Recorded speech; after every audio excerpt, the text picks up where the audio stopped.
Welcome to the Midnight Stories Club. Here, we don't chase sleep, we chase shadows. Each night, a tale is shared. Each tale darker than the last. Sit back. Light fades. The stories begin.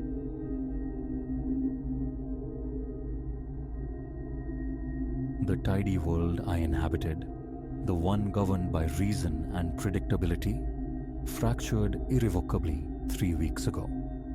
I find myself endlessly circling the event in my mind, a morbid orbit around a moment of impossibility, seeking a logic that refuses to coalesce.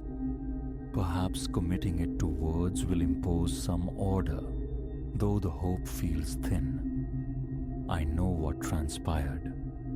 Fenrir knows, and the scars etched into my floorboards remain irrefutable testament.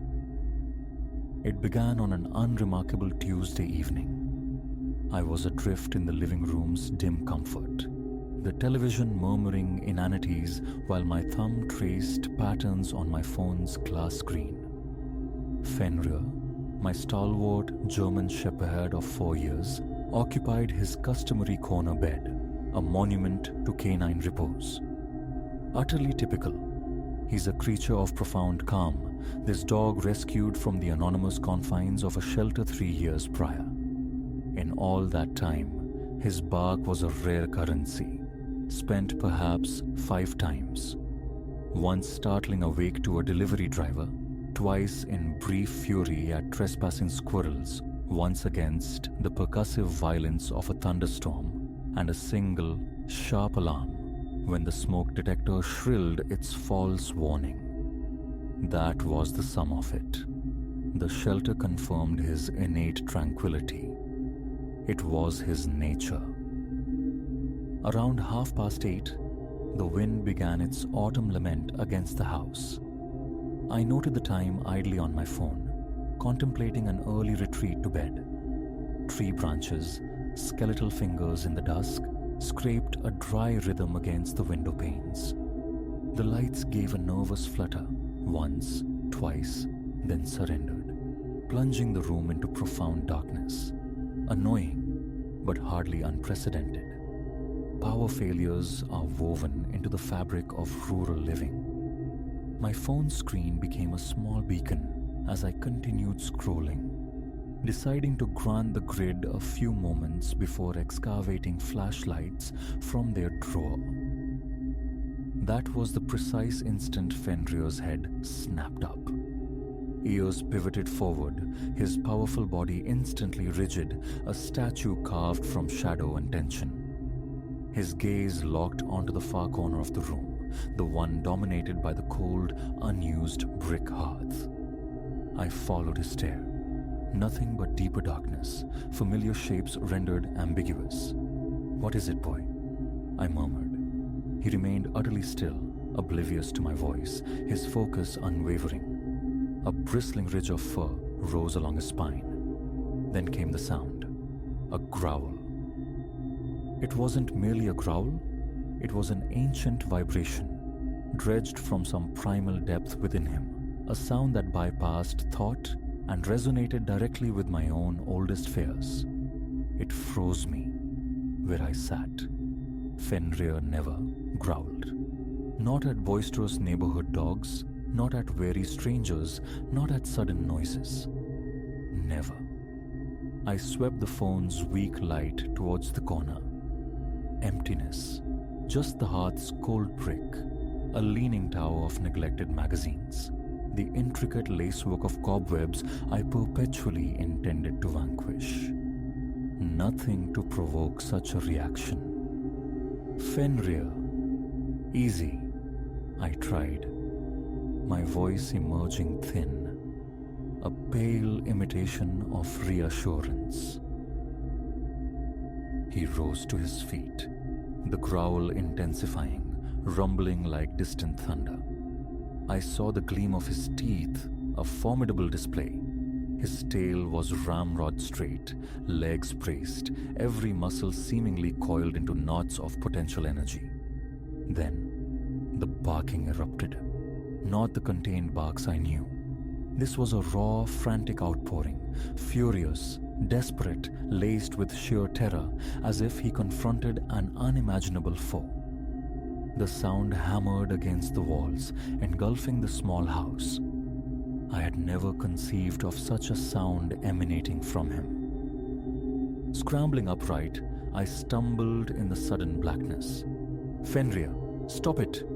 He paid me no heed, continuing his violent vocal assault on the empty corner, backing away incrementally, lowering his stance. A chill permeated the room. Not a metaphorical chill, but a literal biting cold, as if a portal to some glacial realm had opened. My breath plumed white in the phone's beam. Fenrir's barks twisted into something horrifying, a hybrid roar and scream. He lunged, jaws snapping at unseen air, retreated, lunged again, a frantic dance with an invisible adversary. Then I heard it. Scratching. Not Fenrir's claws on the floor, but emanating from the corner. A sound like nails dragged across wood, yet deeper, harder, resonant, setting my teeth on edge. My phone abruptly died. Absolute darkness descended, suffocating. Only sound remained. Fenrir's desperate battle cries, the escalating rasp of the scratching, the glacial air searing my lungs. I was rooted to the spot, a useless spectator while my dog fought for us both in the crushing black. The scratching intensified, moved closer. Fenrir's barks became strangled yelps. I heard the sickening snap of his jaws closing on nothing, a guttural snarl, and then another sound, slick, like wet leather being stretched taut, hideously organic.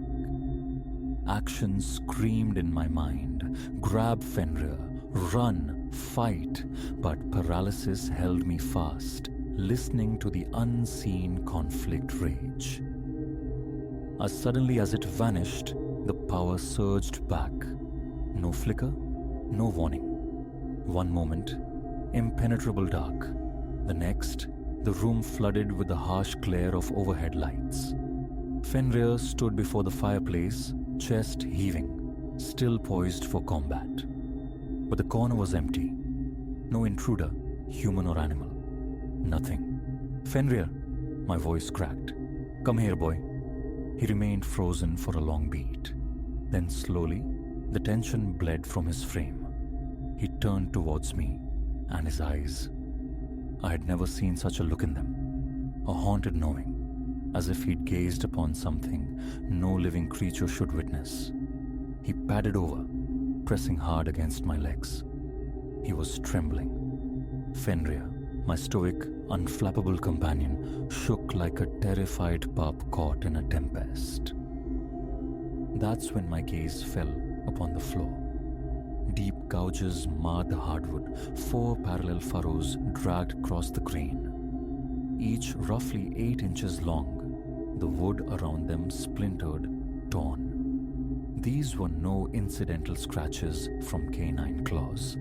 They were wider, deeper, and disturbingly. The edges looked burnt, seared as if by intense heat. Keys materialized in my hand. Fenrir needed no urging. He was already a taut silhouette at the door. We spent that night in the sterile anonymity of a motel. The following morning, bathed in the harsh light of rationality, I tried to dismantle the experience. Fatigue, tricks of the light during the blackout. The scratches, surely old, merely unnoticed until now. Perhaps Fenrir had sensed a mouse in the walls, a raccoon exploring the chimney. Explanations, however flimsy, felt necessary. Returning to the house, I conducted a meticulous daylight search. Every window intact, every lock secure. No muddy footprints, nothing obstructing the chimney flue. The sole physical evidence of the night's terror remained those 4 scorched lacerations in my floor. I photographed them, measured their dimensions, compared them to Fenrir's paw prints. The marks dwarfed his paws, sunk far deeper than any dog could inflict. Research into local fauna yielded nothing. No bear, cougar, nor any other creature possessed claws matching that configuration or the implied heat. Security cameras were installed, motion sensors deployed, a formidable new deadbolt fitted. I even performed a sage smudging ritual, feeling foolish, clinging to any perceived defense against the unknown I'd previously dismissed. For 2 weeks, an uneasy peace settled. Fenrir steadfastly avoided the fireplace corner, but otherwise, normalcy attempted a return. The cameras recorded only dust motes dancing in sunbeams. The sensors remained silent. I began to breathe easier, chiding myself for succumbing to primal fear. Then, last night, the familiar plunge into darkness. Fenrir began growling before the lights had fully died. No hesitation this time. I grabbed him, snatched my keys, and we were fleeing in the car before whatever resided in that corner could fully manifest. I write this entry from another motel room, the antiseptic smell failing to mask the lingering scent of fear. Fenrir lies pressed against my thigh, a furry anchor in a sea of dread. He hasn't truly rested, his head lifting every few minutes, ears pricked, scanning the room's corners. So far, silence. This morning I contacted a realtor. The house goes on the market immediately. Financial loss is irrelevant. Let some other unsuspecting soul contend with the presence by the hearth. But the thought that chills me most, the one that loops relentlessly, is this. Had Fenrir not been there, would I have remained oblivious, sitting on my couch, scrolling through my phone while it watched from the shadows? How many times before had it observed me, unseen, unheard? Now, even in this sterile motel room, the question persists, did it follow? Fenrir just raised his head again. His gaze is fixed on the corner where the wall meets the ceiling. Ears forward. I must cease writing. Another motel awaits, preferably one boasting backup generators. Every corner, in every room, is now subject to my scrutiny. Yours should be too. And if your dog exhibits even the slightest inexplicable behavior, dismiss your rational mind. Do not hesitate. Flee. They perceive realms beyond our senses. I understand that now, a knowledge I desperately wish I could unlearn. The sun dips below the horizon. Fenrir is rising. The fur along his spine stands erect. We have to leave. Now. 3 days later. I hadn't intended to add more, but a recent encounter necessitates documentation. We've become nomads, migrating between motels, different sectors of the city each night. Fenrir finds no peace. His vigilance a constant, low growls rumbling at unoccupied spaces. Last night, refueling the car, I ran into my neighbor, Carl. He inquired about my absence, his expression laced with neighborly curiosity. I offered a vague excuse about renovations, unwilling to voice the madness. He grew somber. Had I experienced any difficulties at the house? He confessed he'd been meaning to approach me, hesitant to cause alarm. The story spilled out. The couple who sold me the house 3 years ago, they too owned a dog, a large, powerful Rottweiler. Carl recalled their abrupt departure one night, possessions hastily loaded, vanishing without fanfare. The reason had always puzzled him. Did he know their current whereabouts? He did. They remained local. An address procured, I drove there this morning. A woman answered my knock, her face draining of color as I identified myself as the current owner of her former residence. "The corner," she whispered, her voice barely audible. "By the fireplace?" Her Rottweiler succumbed to a massive heart attack, the veterinarian concluded 2 weeks after they fled the house. But she shared the truth, hushed and fearful. During a power outage, her dog had ferociously battled something unseen in that very corner. The scratches it left behind were identical, she confirmed, to the ones now scarring my floor. They had relocated 4 times since selling the house. Each new dwelling, the entity followed. Each new dwelling witnessed power failures, the dog's frantic barking at corners, the reappearance of those distinctive scorched marks. Until the dog died. Then the phenomena ceased. The door closed gently in my face. Muffled sobs echoed from within. This entry is penned from the driver's seat of my car. Fenrir occupies the back, his gaze fixed on the receding streetscape. We drive north, destination unknown, simply putting distance between us and that house, that corner. The sun bleeds into the horizon. The fuel gauge dips towards empty. A stop is imminent. Fenrir is growling again, low and steady. I harbor no illusions that mere mileage guarantees escape. The previous owner moved across town, and it found her. Yet, perhaps extreme distance. It feels like the only gamble left. If you encounter this narrative, and you share your life with a dog, heed this. When the lights fail, do not rationalize. Do not wait. Run. The streetlights ahead are flickering erratically. We must keep moving. 1 week later, this shall be the final update.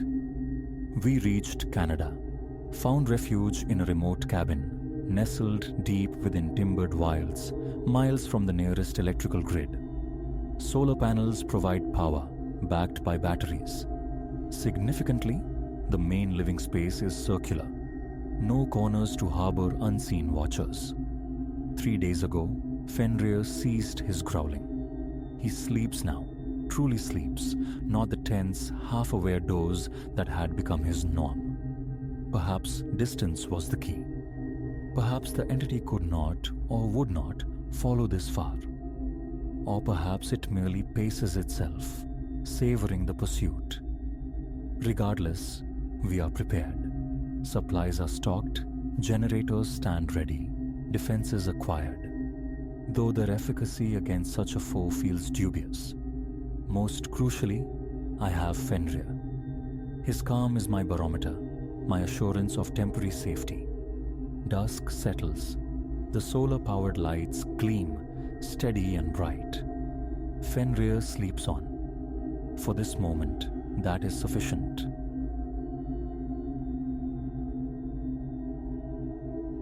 A rigidity seized me, the first time those stifled lamentations bled from the locked chamber down the corridor. Elsewhere, the house breathed its usual quietude. The kitchen steeped in shadow, the living room inert, the passage lamp humming its familiar, frayed tune. Yet that night, a low, throttled grief resonated from behind that particular door, prickling the fine hairs along my forearm into sharp relief. Months had elapsed since I'd last troubled that threshold, a space perpetually disregarded, secured by lock and key, its existence acknowledged only by its absence of use. But the sounds gnawed, insistent, compelling me toward it, keys jangling a discordant note in my suddenly unsteady grasp. That was the night the solitary wooden seat manifested in the room's barren center, an object I possessed no memory, no possibility of ever introducing into that void. Now, the mere act of passing that door summons an icy dread beneath my skin, a phantom touch. Occasionally, the seat seems to pivot on unseen casters, its vacant stare fixed squarely upon the entrance, as though anticipating my arrival. Permit me a structured recounting, if only to lend shape to this tremor in my hands, this persistent unease. This dwelling became mine some years past. 2 modest bedrooms, a serviceable kitchen, a compact living area. Working often from the quiet solitude of home, the notion of a dedicated study seemed practical, logical. Yet, upon settling in, an inertia regarding that specific chamber took hold, a profound disinclination to claim it. An indefinable quality within its 4 plain walls repelled me. Stark white plaster absorbed the light. Inexpensive tiling radiated a subtle chill underfoot, and a single window gazed blankly onto the indifferent street. Each entry seemed to plunge the ambient temperature. A palpable cold clung to the air, distinct from the rest of the house. Initially left ajar, hoping familiarity might dispel the feeling, the door soon remained perpetually locked, its purpose nullified by this intrinsic aversion. The spare key resided, forgotten, within a cluttered kitchen drawer, an inert piece of metal, until the night the sounds began. It was late, nearing the 11th hour, the television murmuring forgotten dialogue into the living room's dimness. Then, a muted percussion, a dull thudding against the quiet, like a fist striking yielding flesh. Pipes, perhaps. The groanings of an old house settling into the cool night air. Or maybe the neighbor through the thin wall, restless, but the sound transmuted, thickening into something resembling stifled sobs, a choked, rhythmic keening that scraped along the nerves. Silence descended as I muted the screen, straining my senses toward the source. Unmistakably, it emanated from the corridor, from that door. My pulse quickened, a frantic tremor against my ribs. Plumbing, I insisted inwardly, latching onto the mundane, some eccentric hydraulic complaint. Yet the sound persisted, issuing in ragged bursts like utterances forced through layers of heavy cloth. Rising, I navigated the shadowed passage, each footfall unnaturally loud in the pregnant silence. The door to the spare chamber remained shut, impassive wood grain holding its secrets. As I neared, the lament intensified fractionally, seeming to press against the barrier between us. A cold wave crested within my chest, stealing my breath. My hand closed over the brass knob, locked. A flicker of foolishness. Of course, it was locked. I always kept it so. Standing there, wrestling with the urge to dismiss it all as auditory phantasm, an overactive imagination fueled by solitude, I abruptly turned. I hastened to the kitchen, rummaged frantically through the drawer's chaos until my fingers closed around the cool metal of the key. Returning to the door, drawing a shallow, inadequate breath, I inserted the key into the lock.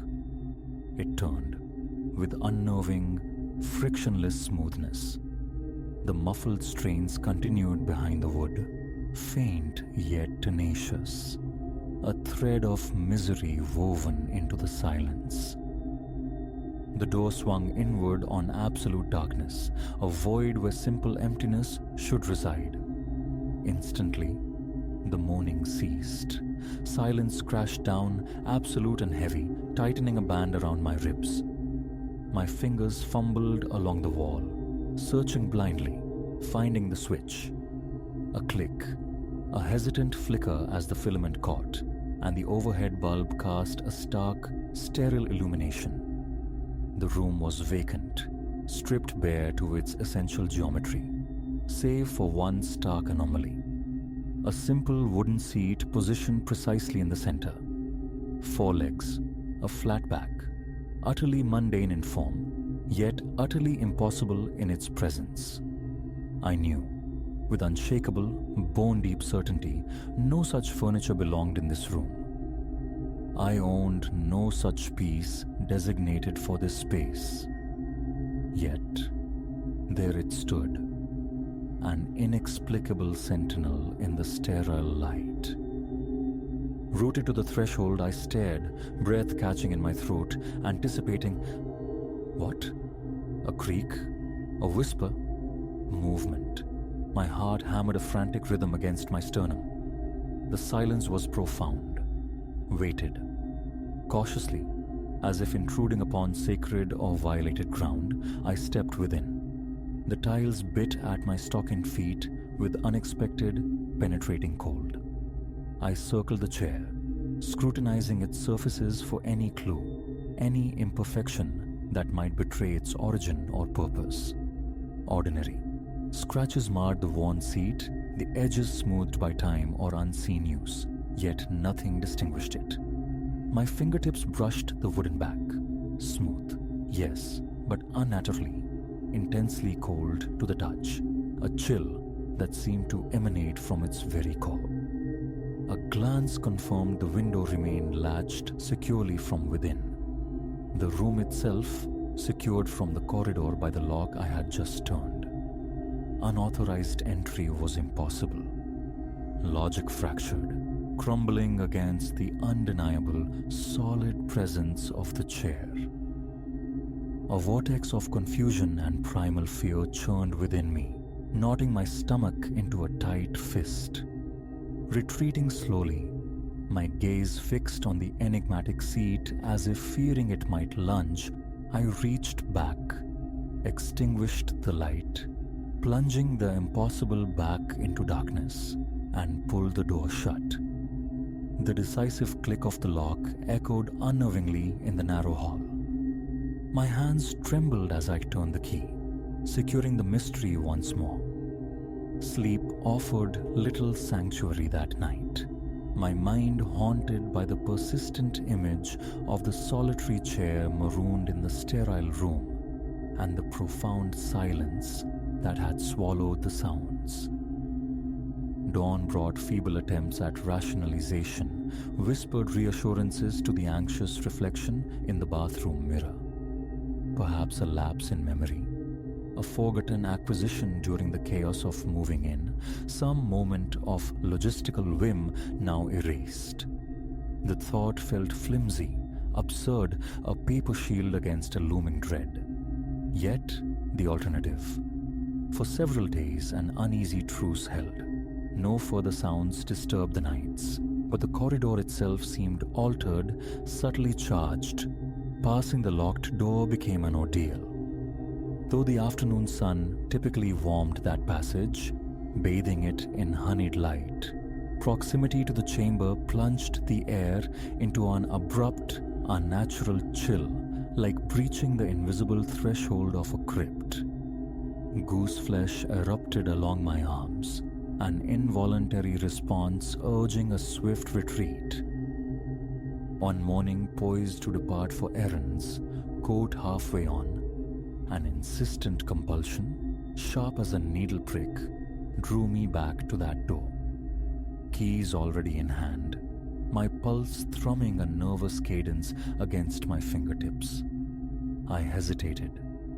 Did I truly wish to confront whatever lay beyond that panel of wood? Necessity, or perhaps a darker, morbid curiosity, won out. The lock yielded with that same unnerving ease. The light flared, and the chair remained. But altered.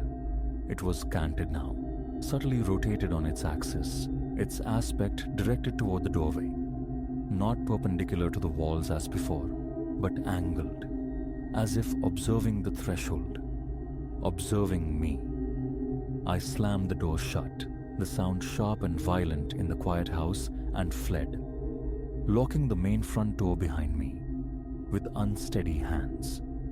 My mind scrambled for explanations, flimsy constructs against the chilling certainty of what I'd witnessed. It felt occupied, that posture, the stark, silent posture of waiting. Errands became a blur, the image of the angled chair superimposed on the mundane world outside, like a photographic afterimage. A persistent tightness constricted the muscles in my neck whenever the memory surfaced, returning later, emboldened by the unambiguous, clarifying light of mid-afternoon. 3 o'clock, sunshine striping the living room floor. I compelled myself to look once more. Unlock. Light on. The chair stood sentinel, still angled toward the entrance, unmoved since morning. The room offered no other secrets. Windows secured, corners holding only dust motes dancing undisturbed in the sterile light. No footprints marred the cheap tile. Yet, the sensation of being scrutinized intensified, prickling the skin at the nape of my neck, churning my insides with a nauseous dread. I retreated, locking the door again, the click echoing my own profound unease. A strategy of avoidance took root, instinctive and fearful. I began skirting that section of the corridor, mapping new routes through my own home, my gaze flicking involuntarily toward the door, half expecting it to swing open of its own accord. Nightfall brought heightened vigilance. Double-checking locks on windows and doors became a meticulous, obsessive ritual. Faint creaks and groans, the normal utterances of an aging structure previously ignored, now snagged my attention, dismissed with forced, unconvincing conviction as the house's nocturnal sighs. Yet, sleep was often interrupted by phantom sounds that propelled me from bed to patrol the darkened rooms, assuring myself of a security I no longer truly felt. A constant humming tension settled deep in my muscles, an unwelcome companion shadowing my days and nights. Perhaps a week passed in this strained quietude before a new disturbance broke the uneasy pattern. Drifting toward a sleep, suspended in that liminal space, a single, sharp thump resonated from the hallway. The distinct, percussive impact of something solid hitting the floorboards. My own heart gave a sympathetic, painful jolt. Eyes wide in the darkness, fixed on the pale rectangle of my bedroom door, I lay motionless, straining to hear more. Silence returned, thick and watchful, pressing in. Reluctantly, heart pounding a heavy rhythm, I slipped from bed, crept into the passage. The spare room door stood impassive, closed. My hand reached for the knob. Startlingly cold, colder than the surrounding air, colder than inert metal should be. I tested it. Locked. Solid. Pressing my ear to the wood yielded nothing but the frantic thrum of blood rushing in my own ears. Retreating to bed, sleep remained elusive. My thoughts circling the inexplicable event. The cold knob. The locked door. Daylight brought a desperate need for external validation, for another pair of eyes to witness and perhaps dispel the growing horror. I contacted Elias. Pragmatic, grounded Elias, a man tethered firmly to the rational world. I recounted the sounds, the sudden, impossible appearance of the chair, its unsettling mobility. His laughter, though gentle, stung like a rebuke. Overthinking, he suggested kindly, letting imagination run wild in the quiet house. Come see for yourself, I urged, the plea raw in my own ears. He arrived that afternoon, bringing an aura of normalcy with him. I guided him directly to the locus of my anxiety. Unlocking the door, revealed the chair, now seemingly returned to its initial neutral position, facing straight ahead, perpendicular to the walls. Elias stood at the threshold, arms folded, skepticism etched onto his features like faint lines around his eyes. He entered, circled the object with a critical air, rapped the walls, peered out the window, even briefly perched on the seat itself, testing its solidity. "Mate," he pronounced, his tone reasonable, final. "It's just a chair, probably left by the previous tenants. Easy to forget something like that in the mess of moving." Frustration simmered beneath my forced composure. I knew what I had experienced, the subtle shifts, the palpable wrongness. Yet his logic was unassailable from his detached perspective. We shared a beer, conversation deliberately steered away from the unsettling room by unspoken agreement. His departure at twilight left a temporary, fragile calm, quickly eroded by the persistent, localized chill that greeted me whenever I neared that door. Days later, fueled by a potent cocktail of irritation and the sheer exhaustion born of constant low-level fear, I confronted the door once more. This time, the key met unusual resistance in the lock, a grating friction that hadn't been there before, as if the tumblers themselves were reluctant. Finally, it turned. Light flooded the room, revealing the most jarring transformation yet. The chair was now positioned facing the far wall, its back completely, deliberately turned to the doorway. A visceral revulsion crawled over my skin like insects. The air within felt stagnant, heavy with unspoken things. A tingling awareness prickled the back of my neck, a primal warning. Stepping inside, I reached for the chair, intending to reposition it, my palms slick with a nervous sweat. The instant my fingers made contact, an intense, biting cold radiated from the wood like touching dry ice. I recoiled instinctively before forcing myself to grasp it again, the unnatural chill penetrating deep, seeping into my bones. I dragged it, the legs scraping harshly, protestingly across the tiles, closer to the window, an arbitrary act of defiance against the unseen.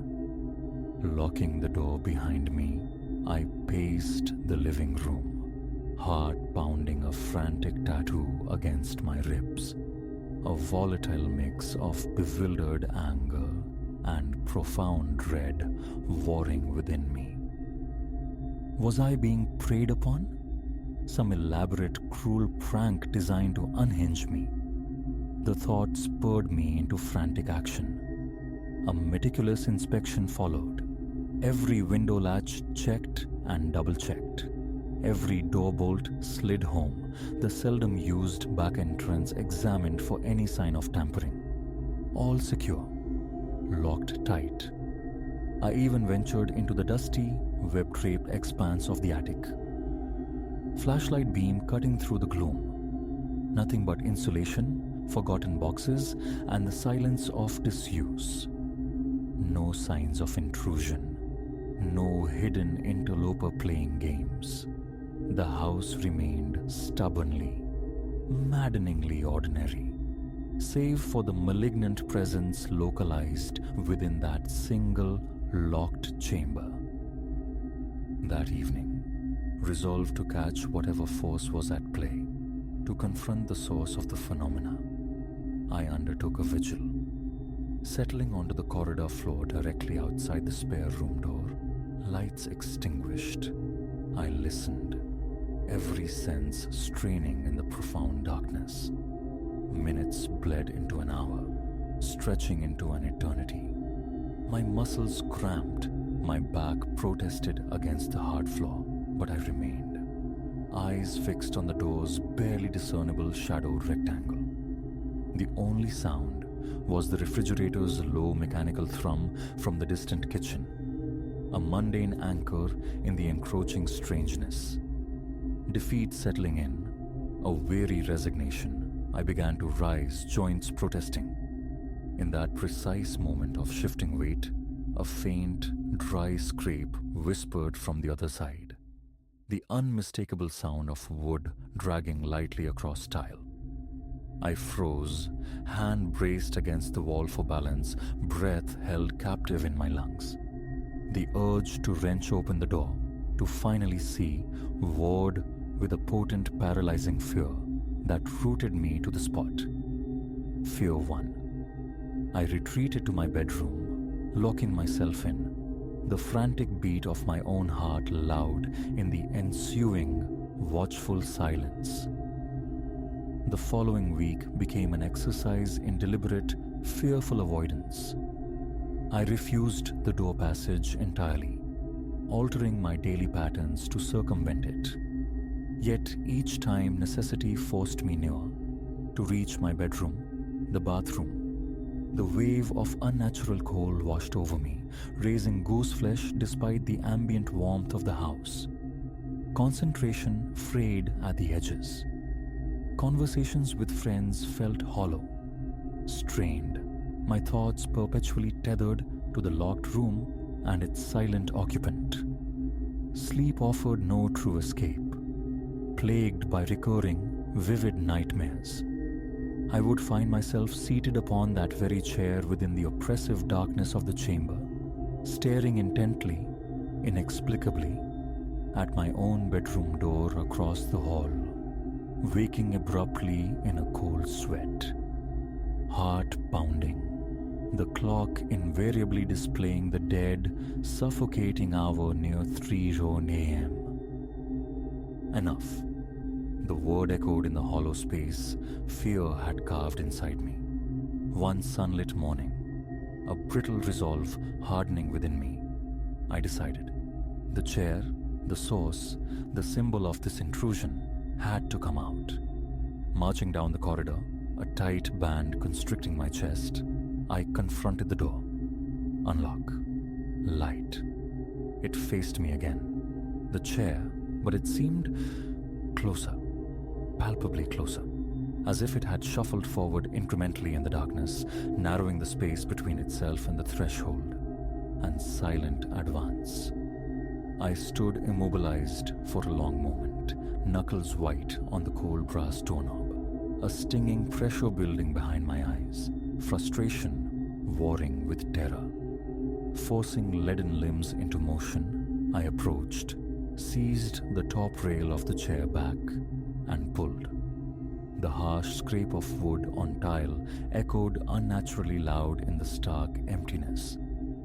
Heart pounding like a drum against my ribs, I wrestled the chair out, dragging it into the corridor, finally leaning its cold weight against the wall there.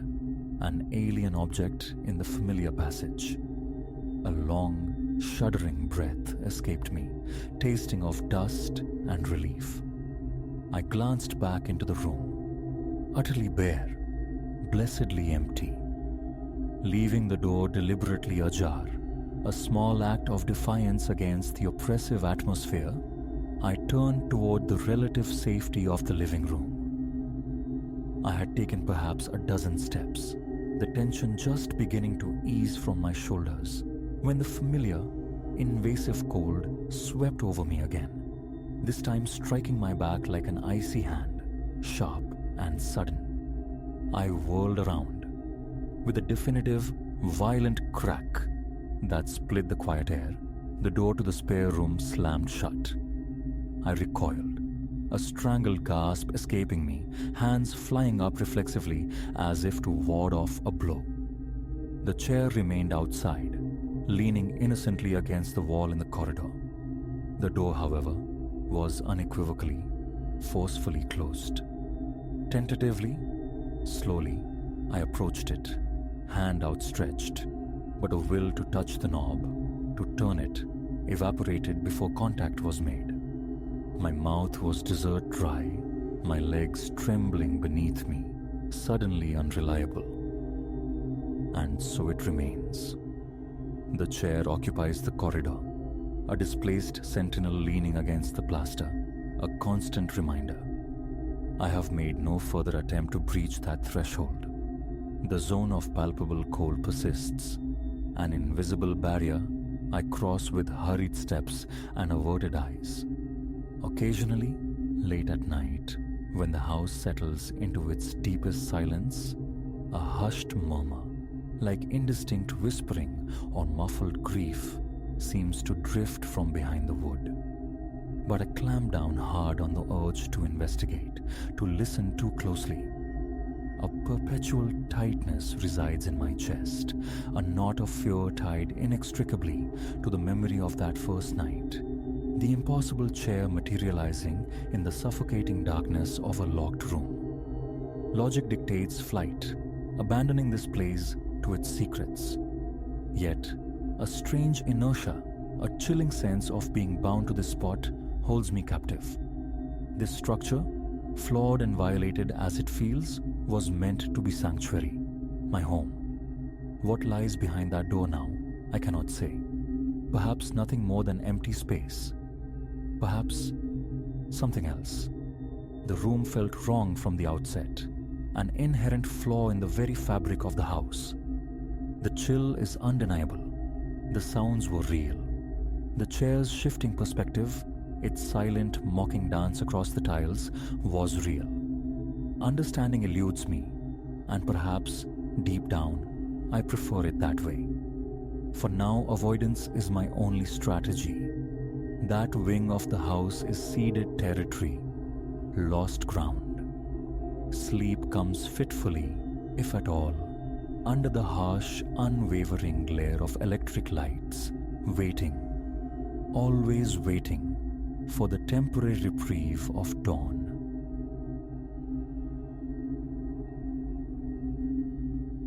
The first time the sound infiltrated my sleep, a dry, skittering rasp from the attic above, I dismissed it. Old timbers sighing, the house exhaling into the night.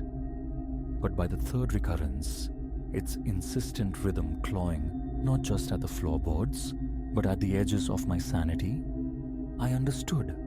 This was no mere settling of ancient wood. What awaited me in that shadowed, dust-choked void would unravel my world, fraying the very fabric of what I deemed real, exposing the terrifyingly porous membrane between our existence and the vast unseen elsewhere. The prospect of inhabiting my Aunt Lyra and Uncle Silas's sprawling Victorian pile for a month while they toured the continent had seemed a godsend.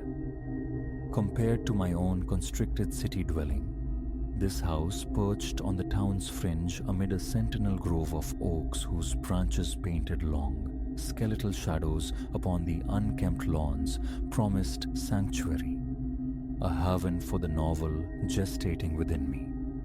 Yet, from the instant I crossed the threshold, an unsettling stillness clung to the air, thick with the cloying perfume of naphthalene and decaying paper.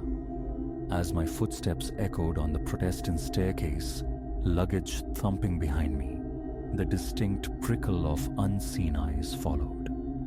Nerves, I reasoned, the house's unfamiliarity breeding phantoms. 2 days melted into a comfortable cadence. Mornings devoted to weaving words, afternoons lost exploring the home's labyrinthine corridors and the whispering grounds. Then came the third night, shattering the calm. I surfaced from dreams abruptly, pulled taut by that sound overhead, a faint yet distinct scratching, like talons worrying at aged timber.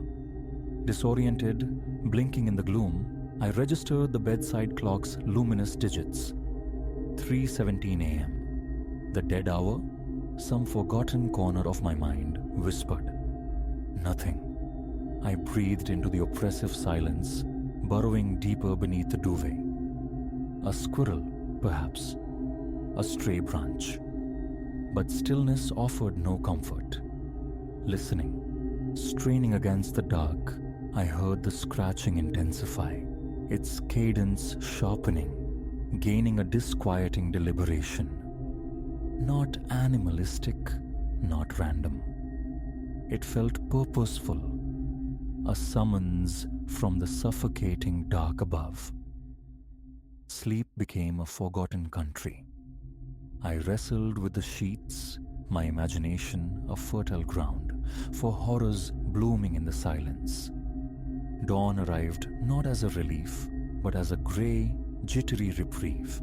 Every floorboard's complaint, every sigh of wind against the eaves sent jolts through my frayed nerves. I plunged into research that day, desperate for a mundane anchor, a historical footnote to explain the nocturnal disturbance. The house, however, offered only unremarkable longevity. Generations of quiet lives lived within its walls, devoid of tragedy or whispered scandal. An ordinary vessel for extraordinary unease. As twilight bled across the sky, dread coiled heavy and cold in my gut. Television flickered, a futile shield against the encroaching dark. The scratching recommenced earlier this time, relentless, undeniable. A presence waiting patiently overhead. There was no avoiding it. Investigation was imperative. The attic's maw yawned from the upstairs hallway ceiling, a trapdoor promising dusty revelations. With hands that betrayed my forced calm, I coaxed down the folding ladder, its groan echoing the house's ancient voice. My flashlight beam sliced into the Stygian gloom, illuminating a chaotic landscape of shrouded furniture and sarcophagi of forgotten belongings. Gossamer veils of cobweb draped the rafters like funeral shrouds. The air hung thick, a potent brew of stagnant time and neglect. A breath held tight, then released. I ascended. The frantic thrumming of my own heart, a deafening drum against the silence, surely audible to whatever shared this sequestered space. Initially, the beam revealed only predictable detritus, the sediment of lives layered thick with dust. Then, swinging the light's arc, a peripheral flicker, metallic luster winking from behind a bulwark of cardboard boxes. Picking my way through the clutter, heart hammering a frantic rhythm against my ribs, I displaced the boxes. There, impossibly, was a door. Diminutive, exquisitely carved, set flush into the plaster wall, its brass handle filmed with the verdigris of profound age. It radiated incongruity, a portal ripped from a grim tale and sutured awkwardly into the mundane fabric of a suburban attic. Hesitantly, I reached. The instant my fingertips grazed the cool metal, the scratching erupted anew, sharp, frantic, undeniably behind the impossible door. My hand recoiled as if burned. A choked gasp escaped me. This defied logic, architecture, sanity. The house possessed no external annex, no conceivable space for such a chamber. Yet, defying the primal scream in my skull, urging retreat, I gripped the tarnished handle, turned it. With a low protesting moan, the small door swung inward, opening onto a darkness so absolute it seemed to possess physical weight, extinguishing the torch beam at its threshold. The scratching ceased, replaced by a silence more profound, more terrifying. I leaned in, squinting, attempting to penetrate the void, and then I felt it. An icy exhalation against my cheek, carrying a scent simultaneously ancient and cloying. Decay laced with a perverse, nauseating sweetness. Hello? The word was a threadbare whisper, lost in the sudden vastness. Is anyone there? No voice answered. Instead, a violent surge of frigid air slammed into me, extinguishing my light, staggering me backward. Awareness had dawned on the other side.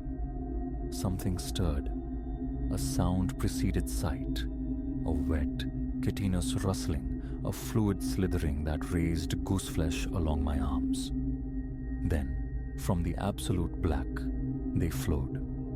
Not walking, but pouring, like animate smoke coalescing into shapes vaguely resembling the human form, yet fundamentally wrong. Dozens, their movements defying the familiar laws of motion, spilling silently from the impossible aperture. A scream lodged, frozen in my throat. My limbs refused command, locked by a primordial terror eclipsing all previous fear. They encircled me, these tenebrous figures, their blank surfaces somehow radiating an insatiable, soul-deep hunger. One drifted closer, an arm extending, elongating with impossible fluidity. Icy, static-charged fingers brushed my skin. In that instant of contact, comprehension flooded me. Not thought, but raw, visceral knowledge. Worlds layered upon worlds, realities nested like infinite, translucent skins. And within these hidden strata, these beings, watchers, patient, eternal, their claws perpetually scraping at the fragile partitions between dimensions. The sheer weight of the visions threatened dissolution, my consciousness fracturing, scattering like dust. Just as oblivion beckoned, a shrill mundane sound sliced through the cosmic horror. My mobile phone ringing insistently from the bedroom below. The connection snapped. I inhaled sharply, lungs burning as if surfaced from crushing depths. The figures recoiled, a tide of shadows receding towards the dark doorway. No second thought needed. I scrambled, half falling down the ladder, slamming the trapdoor shut, sealing the abyss. Stumbling into my room, I snatched a phone, Aunt Lyra's name glowing on the screen. Hands trembling violently, I answered. "Ilara, darling, are you quite well?" Her voice, laced with genuine concern, was an anchor. I had the most peculiar sensation that something wasn't right. My mouth opened, the truth clawing its way up, but the words died, stillborn. How to articulate the impossible? Who would lend credence to such a tale? I'm fine, Aunt Lyra, I managed, my voice a ragged imitation of normalcy. Just a nightmare, I suppose? We spoke for a few minutes, the familiar cadence of her voice a temporary balm, grounding me. Yet, even as we exchanged pleasantries, I knew. The world had tilted on its axis. Shadows seemed deeper now, the very air electric with unseen potential. After hanging up, I sat numbly on the edge of the bed, the encounter replaying in hallucinatory detail. Flight screamed loudest in my mind. Pack, flee, never look back. But beneath the terror, a darker seed had taken root. Curiosity, stark and terrifying. What were they? From whence did they emerge? And why this house, this unassuming vessel on the edge of nowhere? The remainder of the night was lost to a frantic digital pilgrimage through obscure forums and shadowed corners of the web dedicated to the uncanny. There, amidst rambling accounts and cryptic warnings, I found echoes. Others who spoke of impossible portals, of doors appearing where none should be, of shadows that moved with chilling intent. As dawn painted the sky in bruised colors, a decision solidified. Leaving was no longer an option. Too many questions remained unanswered, humming beneath the surface of reality. I would stay. For now, I would seek to understand the truth behind the attic door, but not defenseless.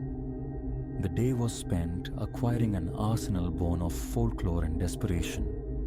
circles of salt, filings of cold iron, protective sigils drawn from disparate, half-remembered faiths. A scattergun approach against an enemy I couldn't comprehend. Night fell once more, and with it, inevitably, the scratching returned from above. Familiar, yet infinitely more menacing now. This time, I told myself I was prepared. Clutching my makeshift wards, I ascended the ladder, steeling my resolve. Nothing, however, could have braced me for the sight that awaited. The small, ornate door stood wide open, and from the consuming darkness beyond, something was definitively coming through. Here, truly, my chronicle commences. It is the account of my conscription into a conflict waged across realities, of the strange bedfellows necessity forged and the chthonic adversaries I confronted.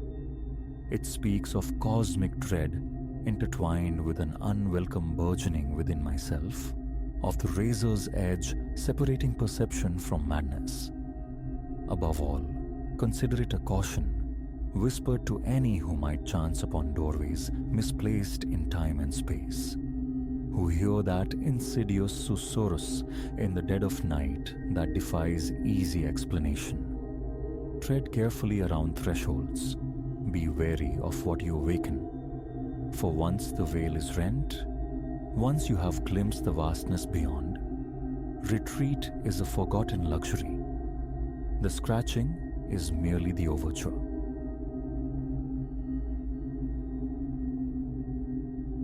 Even now, the memory lodges itself behind my ribs, the frantic cadence of my own heart drumming against the silence in that sprawling ancestral house.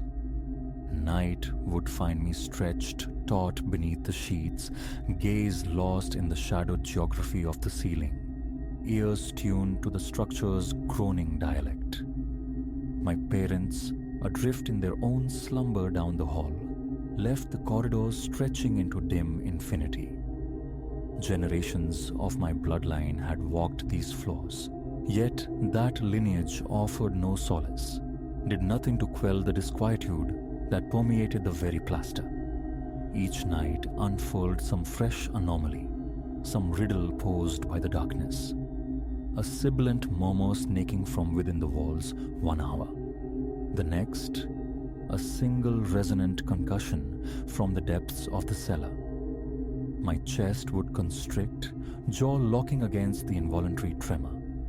Reason whispered of wind, of antiquated plumbing, but a deeper intuition, cold and certain, dismissed these mundane explanations. My childhood unfolded within those walls, perched on the town's quiet fringe. It was a behemoth of wood and memory, 2 stories tall beneath a peaked attic lost in shadow. The front door, a slab of time-darkened timber, protested with a resonant groan at every passage. Tall, narrow windows, framed in the old style, were sieves for the night air. I felt the chill slithering like something alive across the floorboards. My father waged a losing war against the drafts, caulking and sealing, but an ethereal current always persisted, a faint, cool breath animating the hallways. Near the entrance yawned the living room, dominated by a long, weary sofa and a coffee table bearing the scars of time on its chipped edges.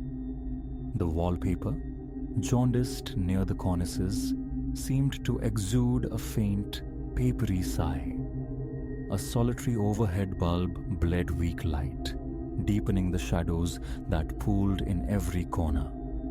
From there, a passage led to the dining room, its heart a substantial wooden table beneath a dusty chandelier that swayed in phantom breezes when the wind stirred outside. Beyond lay the kitchen, unexpectedly vast, a repository of bygone culinary wars waged with old utensils, pans heavy with history.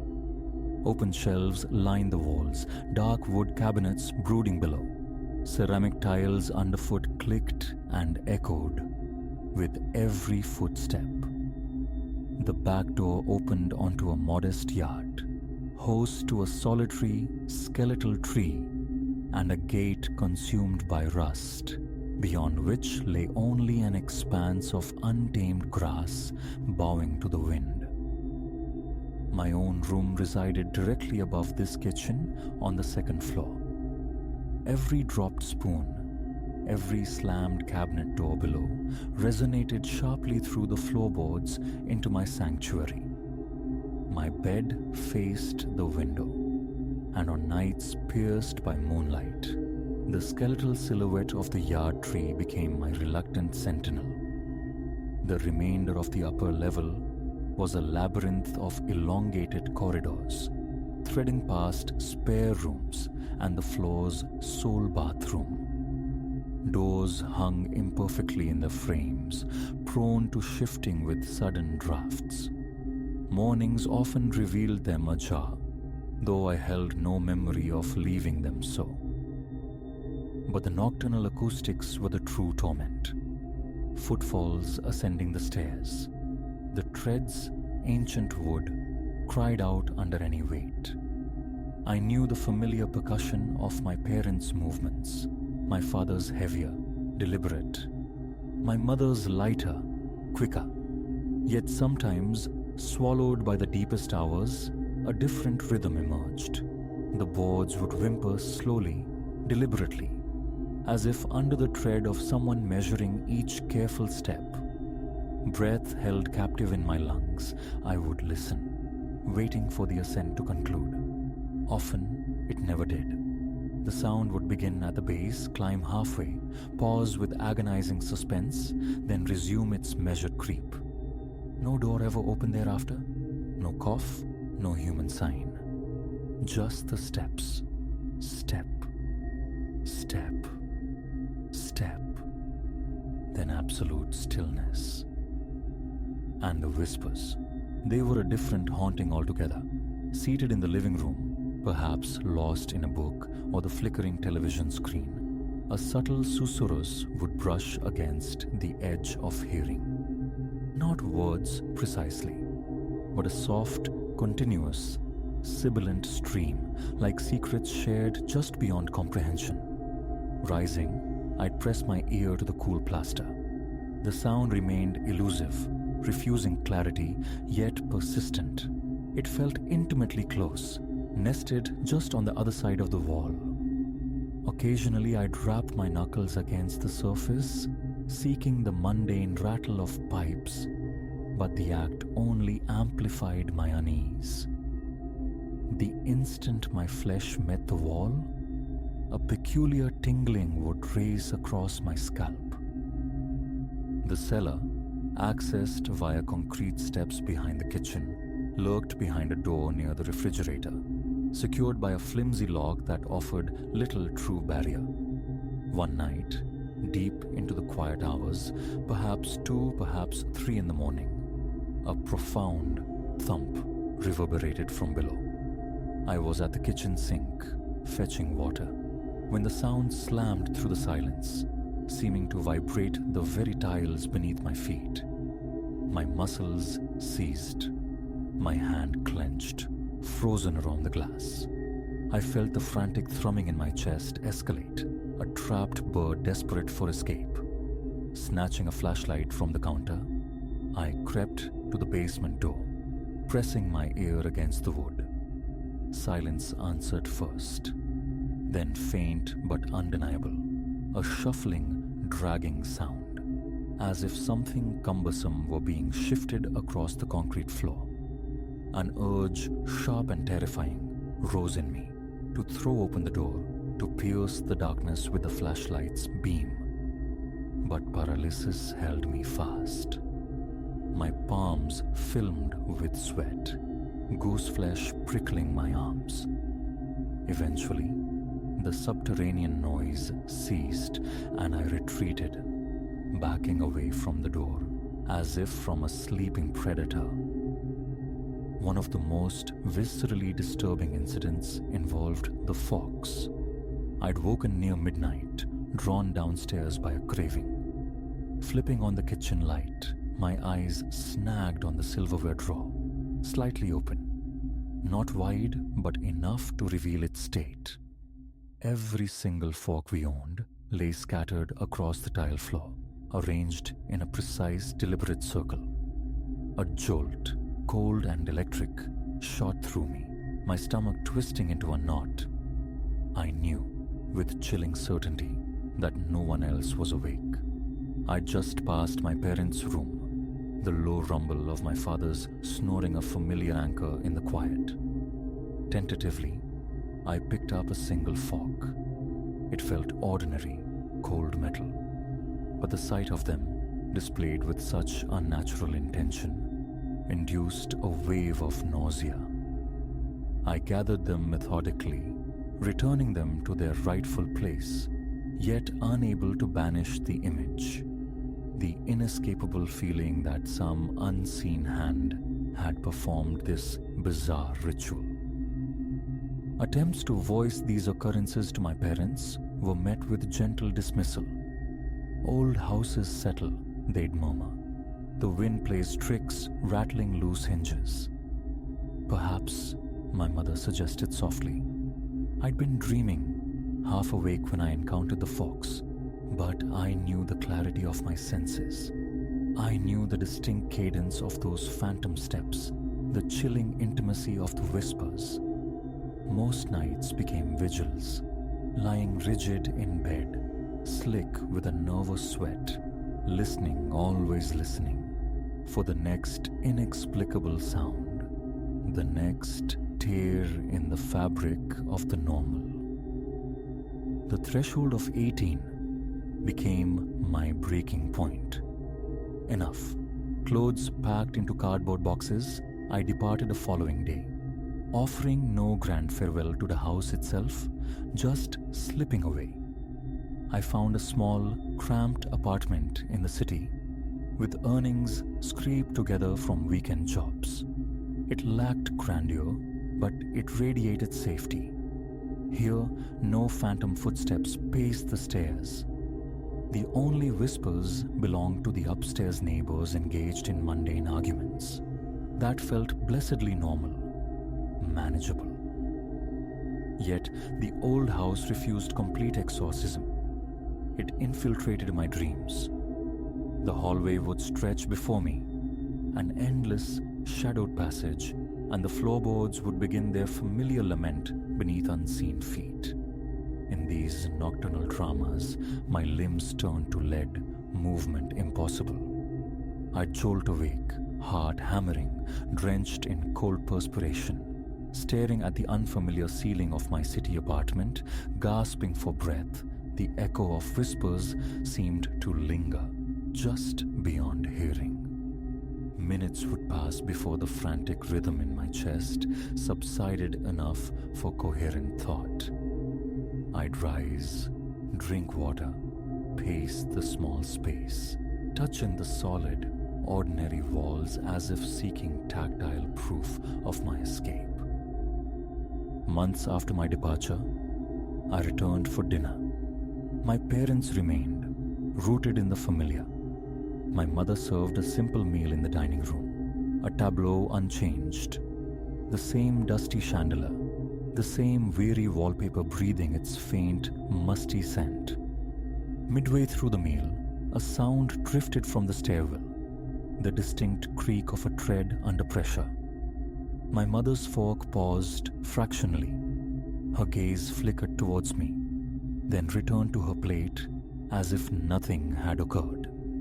My father looked worn, the fight seemingly drained from him. He muttered something about the house's age, the endless cycle of repairs. I offered only a nod.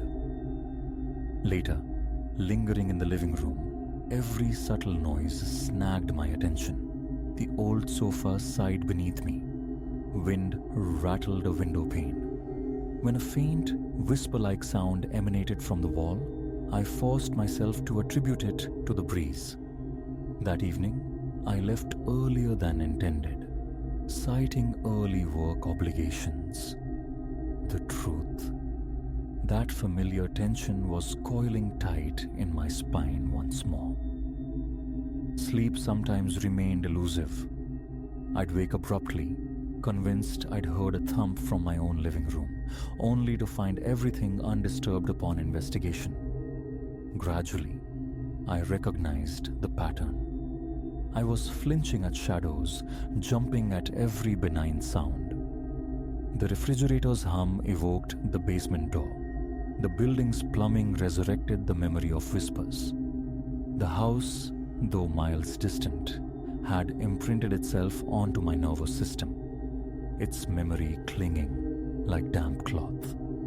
There were nights I'd sit huddled in bed, knees drawn to my chest, chanting silent reassurances. It can't reach me here. I'm somewhere else entirely. At 20, I drove past the house, a single, impulsive detour. Parking across the street, I simply stared. The front yard was surrendering to weeds. The exterior paint looked bleached, exhausted. The windows seemed like vacant eyes, darker than I remembered. Then I noticed it, an upstairs curtain, drawn partially back as if someone or something were peering out. A jolt, sharp and visceral, went through my stomach. I couldn't discern any figure. Couldn't be certain it wasn't just my heightened nerves painting phantoms onto the glass. Sweat bloomed on my palms.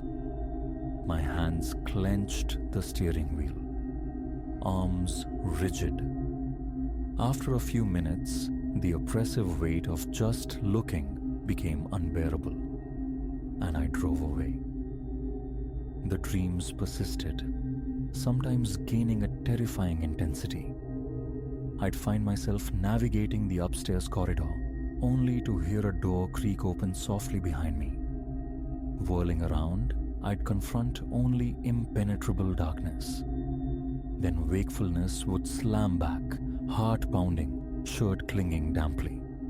One night, the dream returned me to the kitchen, forcing me to gather the scattered forks one by one. In this iteration, the metal felt disturbingly sticky, and an unseen presence breathed cold against the back of my neck. I woke gasping, fumbling for the light switch. Sleep banished for the remainder of the night. I threw myself into work, embracing extra shifts, seeking refuge in late nights with friends, deliberately avoiding the old neighborhood. But stillness remained an enemy. In quiet moments, the memories surfaced unbidden. The ominous cellar door, the whisper of the sliding silverware drawer, the pervasive, inescapable dread. A sense of foolishness sometimes washed over me, safe in my own space, yet my body reacted as if still trapped within those unsettling walls. Eventually, I broached the subject again with my mother. She admitted quietly that my father too heard inexplicable noises in the dead of night.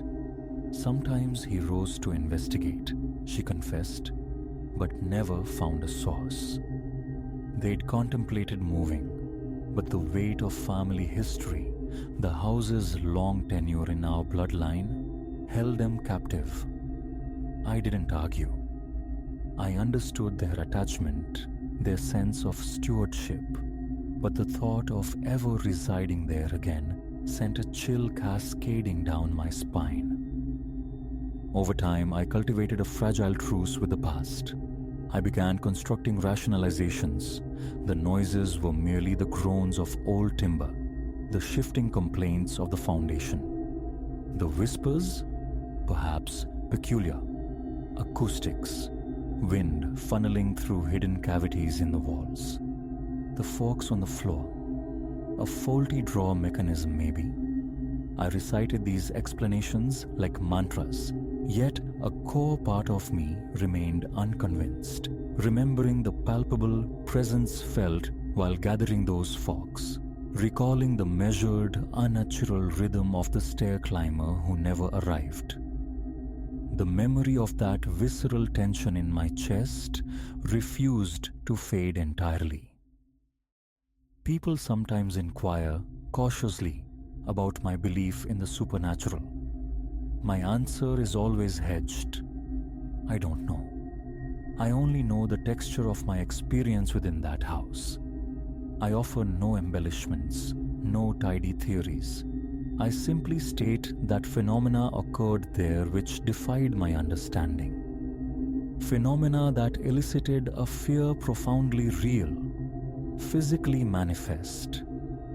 Hands shaking, mouth dry as dust, mind racing with questions that dissolved into the shadows.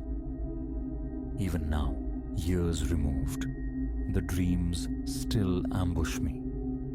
I wake, convinced I hear the faint creak of a floorboard nearby. I pad into my own kitchen, compelled to check the silverware drawer, half expecting the gleam of forks scattered across the floor. They're never there. The kitchen remains empty, silent, blessedly mundane. Yet, this reassurance doesn't stop the film of sweat on my forehead, nor does it untwist the knot in my stomach. I draw a deep breath, anchor myself in the present. I am far away, and return to bed. In the darkness, my thoughts inevitably drift back. Those corridors, those whispers, those inexplicable footsteps. I try to populate my mind with ordinary concerns, work deadlines, weekend plans. Eventually, sleep reclaims me, carrying with it the fervent hope that the house will remain absent from my dreams, at least for a while. The thought of confrontation has surfaced, spending a night there again, perhaps, to face the sounds, to prove their harmlessness. But each time the notion arises, my chest constricts preemptively. I picture myself lying in that familiar upstairs bedroom, the wind sighing through the corridors, and the suffocating certainty of not being alone floods back, even in the absence of any visible presence. The decision is always the same. No. The potential cost of reawakening that specific terror is too high. My parents still inhabit that space. The house, they maintain, is too deeply woven into their identity to relinquish. I visit, confining my presence to the daylight hours, never staying past sunset. They don't press me to linger overnight, a silent understanding I appreciate. We share dinner, converse in the living room's faded grandeur, and then I depart. Walking towards my car, I feel the house's presence at my back, a palpable weight that makes the hairs on my neck prickle. The last thing I desire is to hear those stairs begin their slow lament while I am within earshot. To this day, the full measure of those experiences remains beyond explanation. I can only attest to their reality, to the indelible mark they left upon me. If I close my eyes, even now, I can summon the slow, deliberate tread on the wooden steps. I can visualize the precise section of the wall from which the whispers seem to breathe. I can recall the damp, musty exhalation of the cellar, feel the cold shock of tile beneath my bare feet in the kitchen, staring down at that perfect circle of forks. What it all signified, I cannot say. I only know that the house and the symphony of its disquiet never truly released its grip. I physically departed at 18, and my visits remain brief, cautious incursions. I respect my parents' choice, their rootedness, but my own journey necessitated escape. It remains a geography of my past, yet one that persistently bleeds into the landscape of my dreams. And each morning, waking in my own quiet room, devoid of strange shadows and inexplicably open drawers, I cling to a profound gratitude for this simple peace. That was all I ever craved, a life where the night meant rest, not a strained listening for the next disturbance in the silence. Still, the memories are tenants in my mind. They always will be.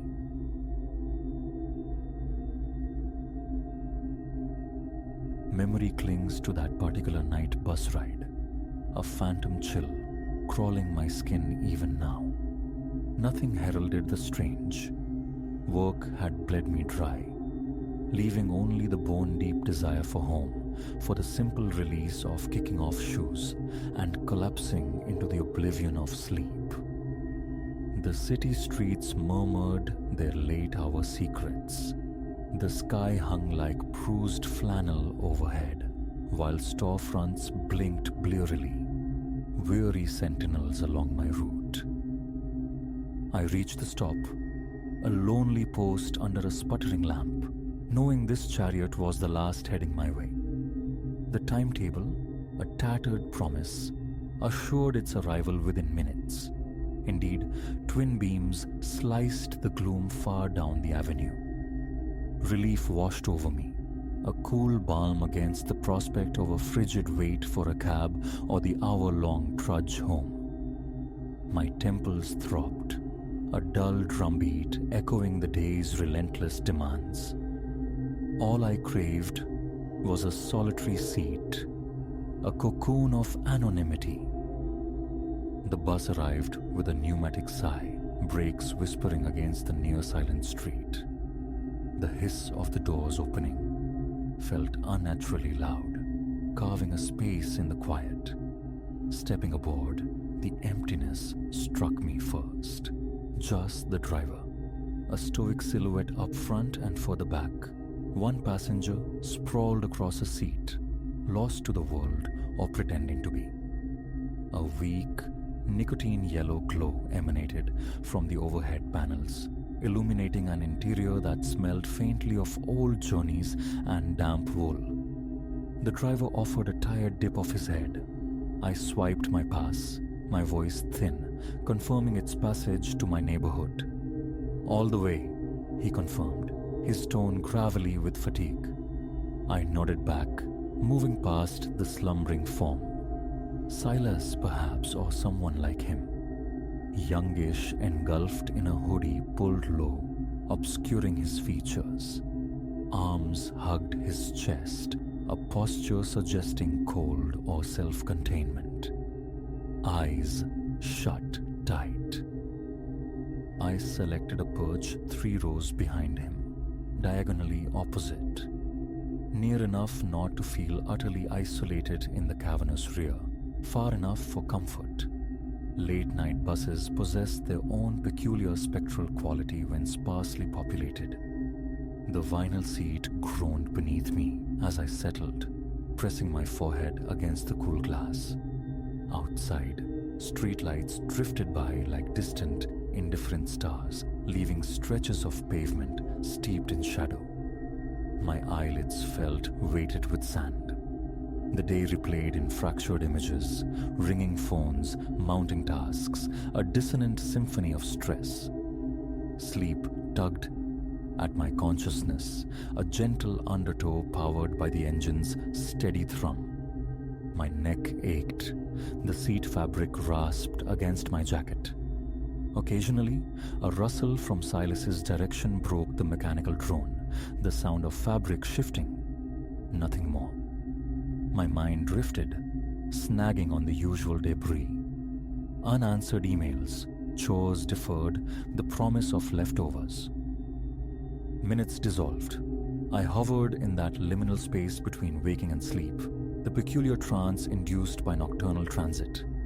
Then, a jolt, not physical, but psychic. A chill, sudden and invasive, slithered down my spine. Not the ambient cool of the bus, this was different, intimate.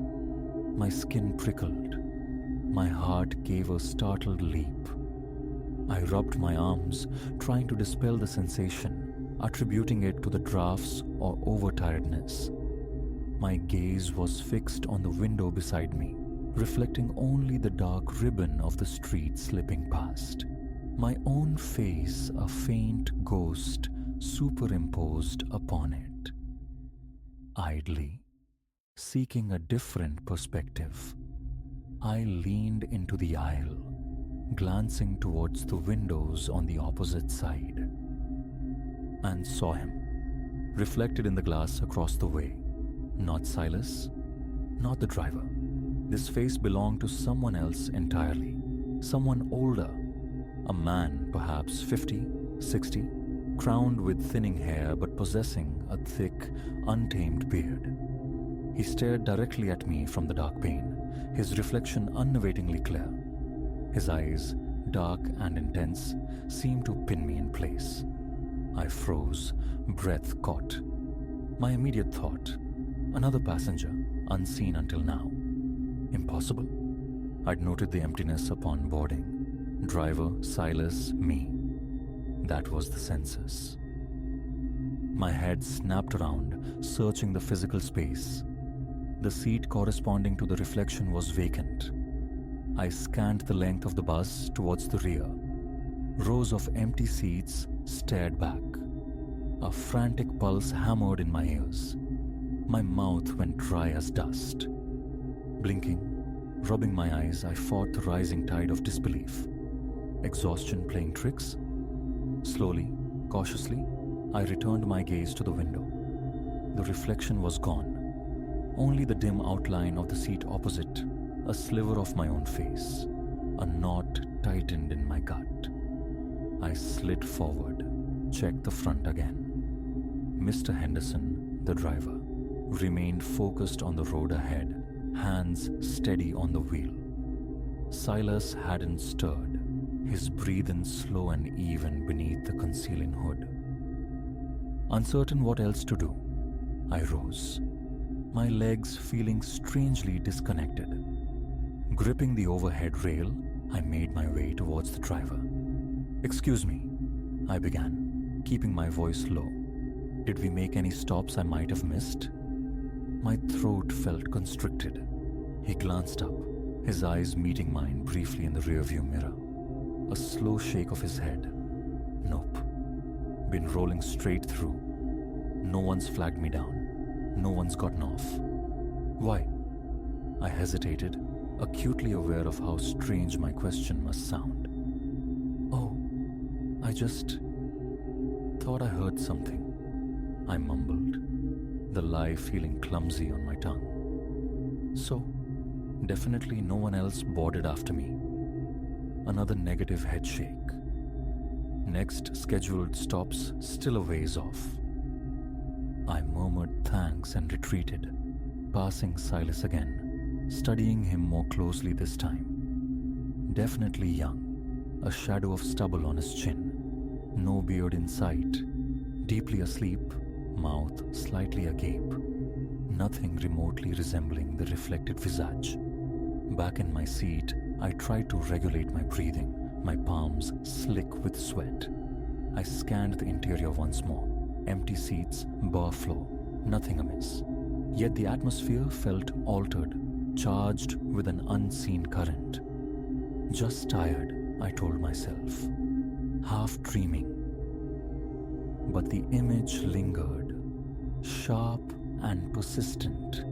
The texture of the beard, the furrowed brow, the unwavering intensity of those eyes.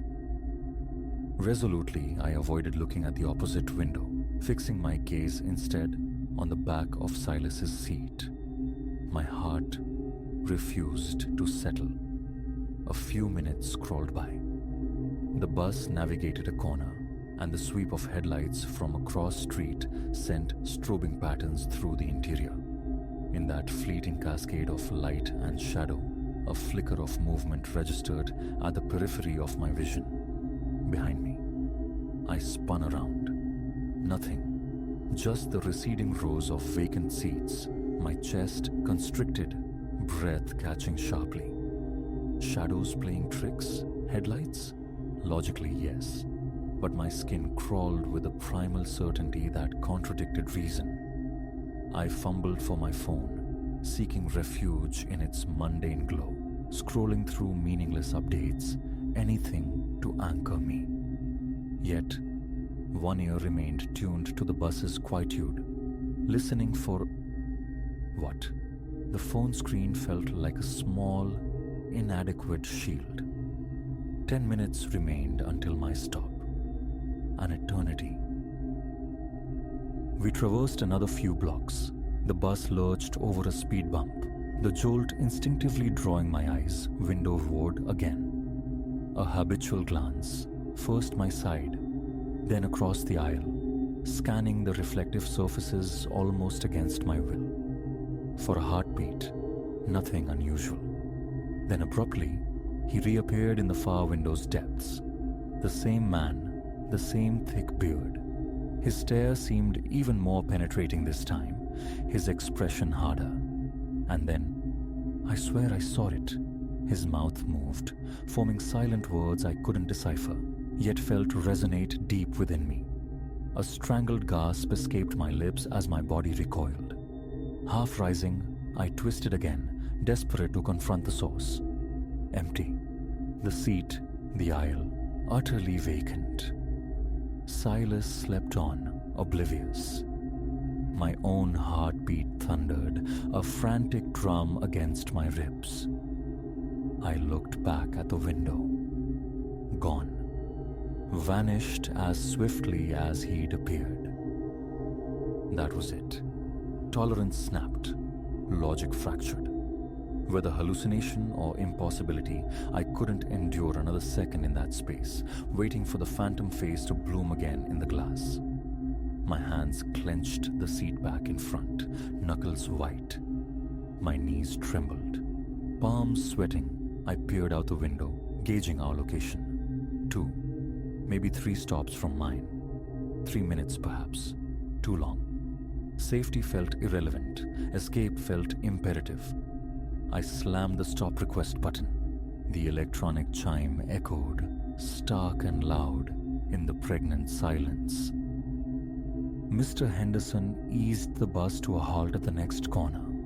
A desolate intersection marked by a broken streetlight and the dark facade of a shuttered bakery. It didn't matter. I just needed off.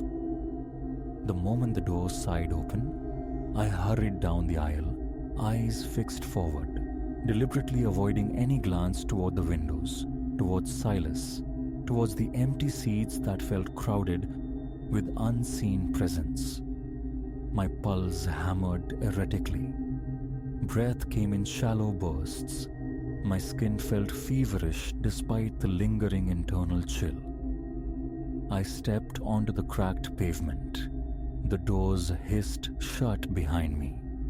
The bus pulled away, its red taillights receding into the gloom, leaving me utterly alone on the darkened street. Only a few lamps cast weak pools of light here. A stray cat vanished around a corner. I drew several deep breaths, attempting to quell the tremor in my limbs. My stomach remained a tight knot. The night air bit at my exposed skin, and I rubbed my hands together briskly. I started walking. My intended stop lay 2 blocks further, but lingering roadside felt unthinkable. Better the shadowed walk, the uncertainty of dimly lit streets. My phone confirmed a 10-minute trek home. Each footstep seemed unnaturally loud on the pavement. I kept glancing back, propelled by an irrational sense of being watched. My jaw was clenched so tightly it ached. Every mundane night sound, the rustle of debris in the gutter, a distant engine's growl, the low hum of a failing neon sign, snagged at my frayed nerves, making me jump.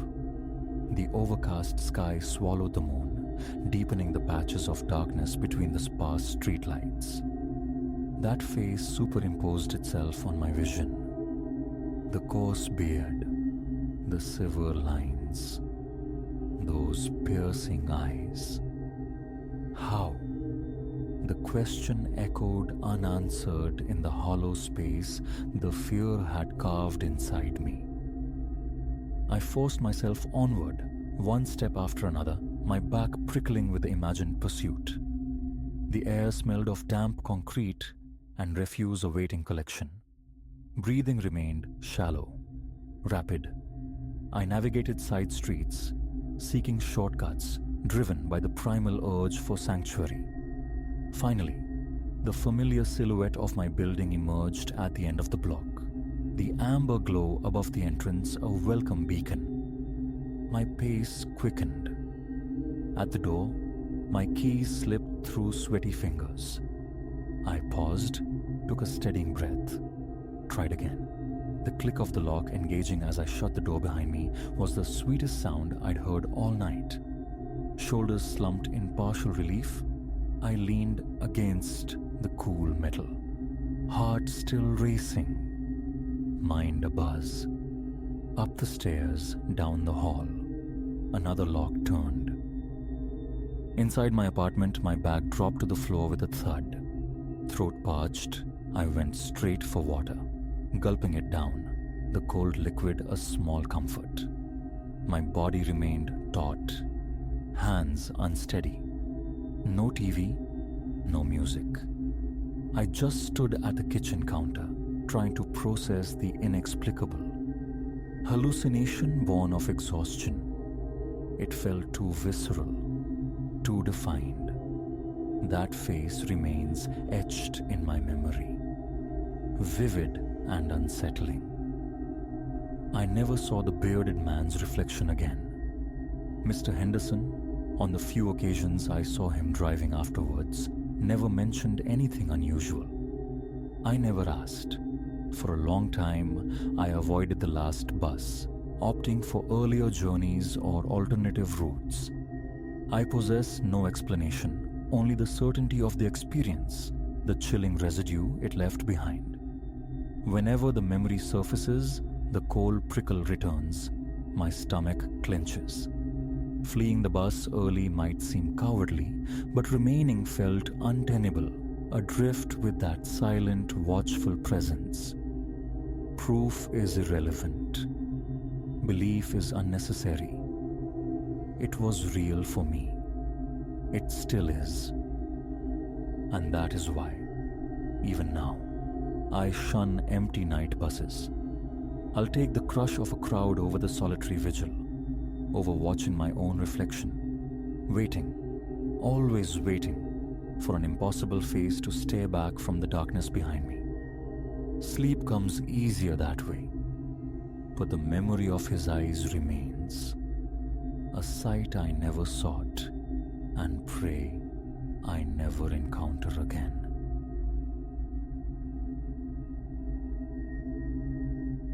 A brittle snap fractured the nocturnal hush, arresting my movement mid-stride. 15 seasons I'd walked these woods as Warden Elias Thorne, yet the marrow-deep chill settling over me felt utterly alien. In the pregnant silence that followed, my heart hammered a frantic rhythm against my ribs.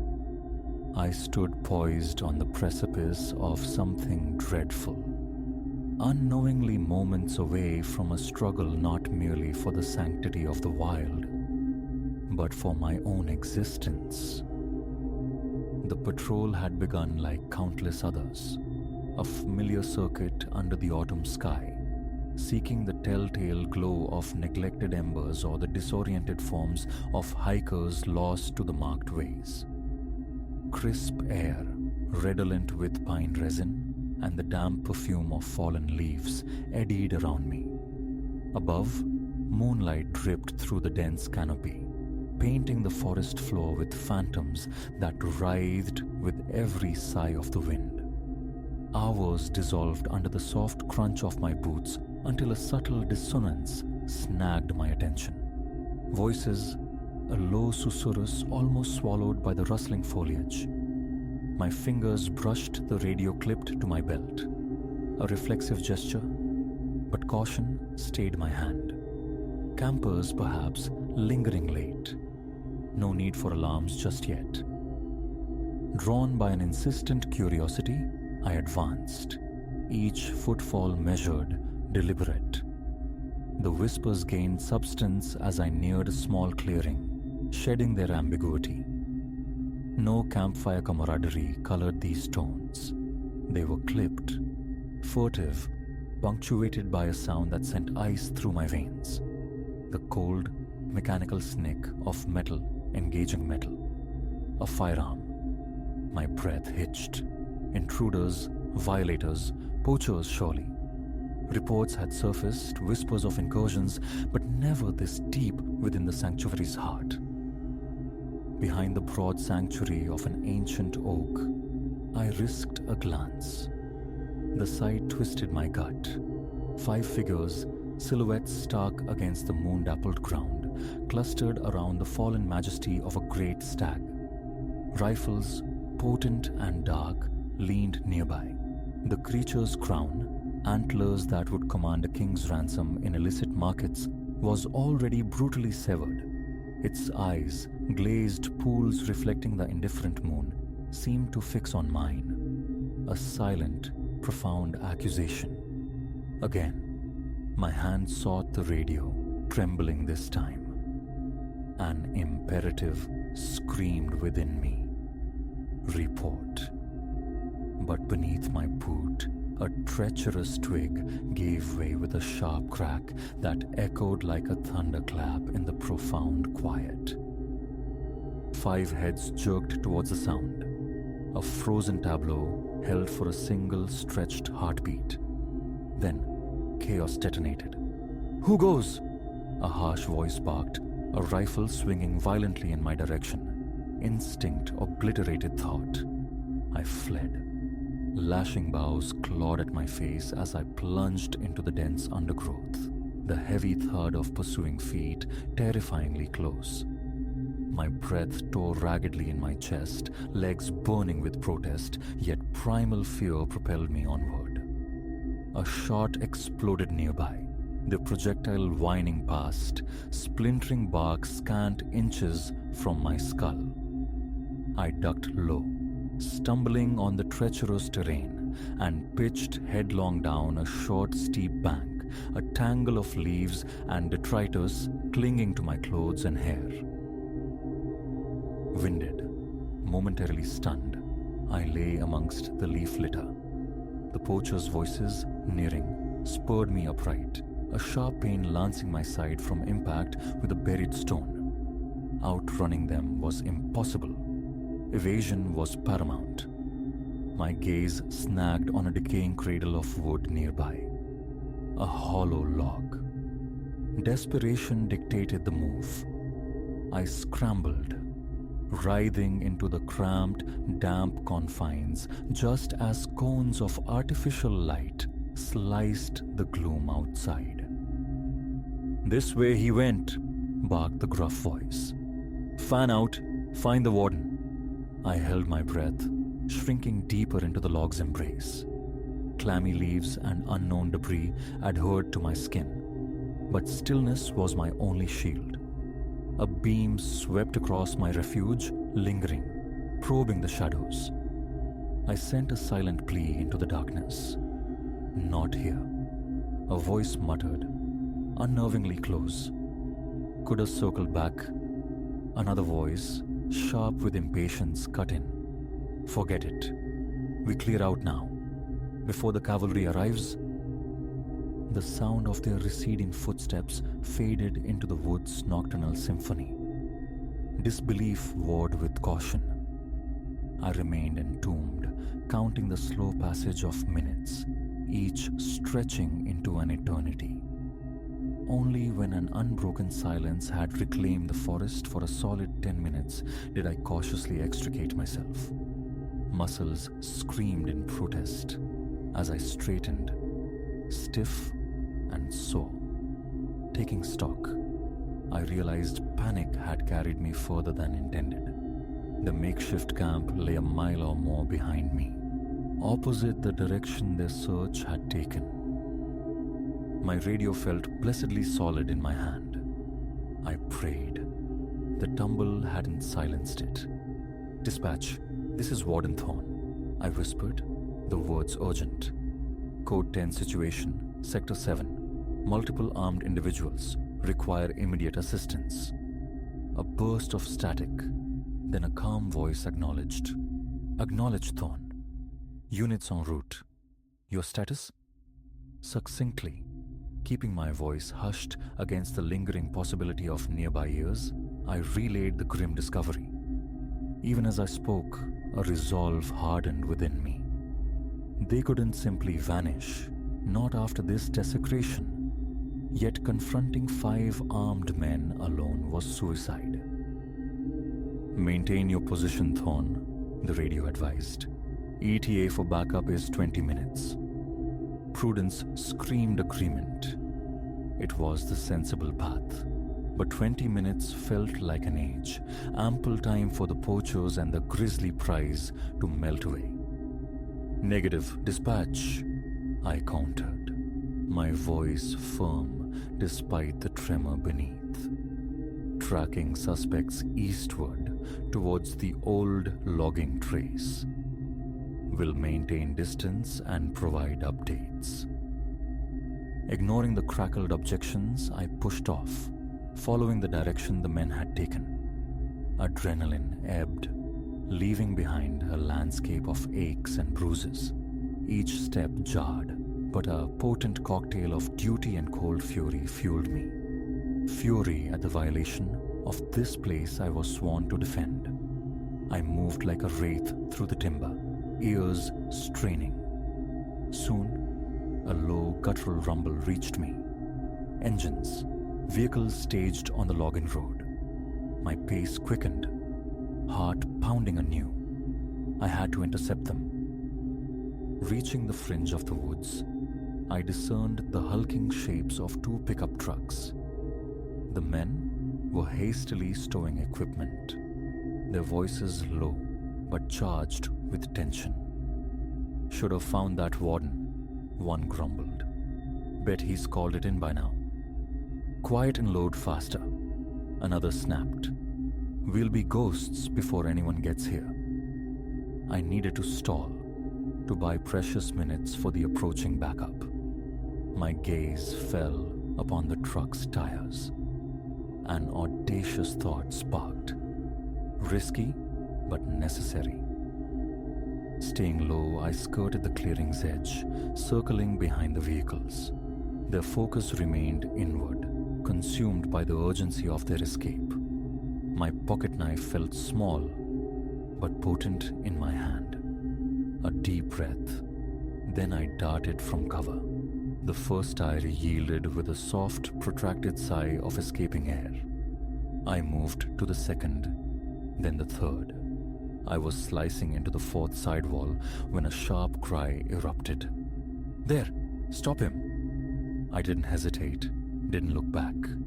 I ran, weaving a desperate pattern through the familiar trees as slugs tore through the air around me. The forest, my ancient ally, was my only shield now. Gasping, I found sanctuary behind a substantial boulder. The sounds of pursuit were close, yet hesitant. They'd lost me in the labyrinthine dark. "Come on out, Warden," a voice called, laced with false conciliation. "Let's just talk." As if the image of the slain stag flashed in my mind. Talk wasn't on their agenda. Contemplating my next move, a new sound pierced the night, rising above the forest's murmur. Sirens, ascending, converging, back up, and by the volume, they weren't arriving subtly. A volley of curses split the air, followed by the frantic crashing of bodies fleeing through the underbrush. They scattered like startled quail. I leaned heavily against the cool stone. A wave of bone-deep weariness mingled with relief flooding through me. It was ending.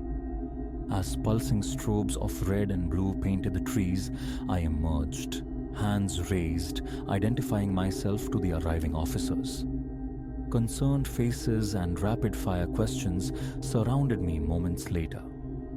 But my attention was fixed on the trucks, where my colleagues were already meticulously documenting the scene, securing the poacher's plunder. Among the tagged evidence lay the regal antlers, severed from the stag I'd encountered. Its death, though tragic, would not be unanswered.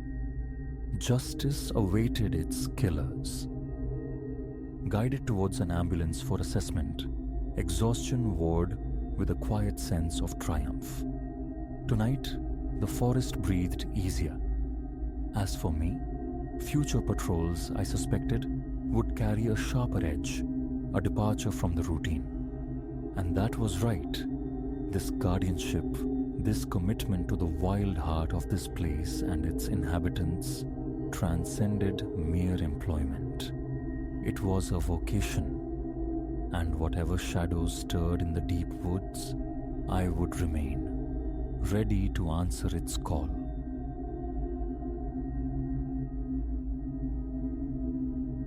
A violence of splintering glass ripped through the night's quiet fabric, yanking me from sleep, my pulse instantly a frantic drum against my ribs. For a stretched second, I lay suspended in the dark, willing it back into nightmare. Then, unmistakable, the measured complaint of floorboards below. He was here. Despite every desperate mile, every erased trace, Victor had breached my sanctuary. My feet found the chill embrace of the hardwood floor. Movement stolen, silent.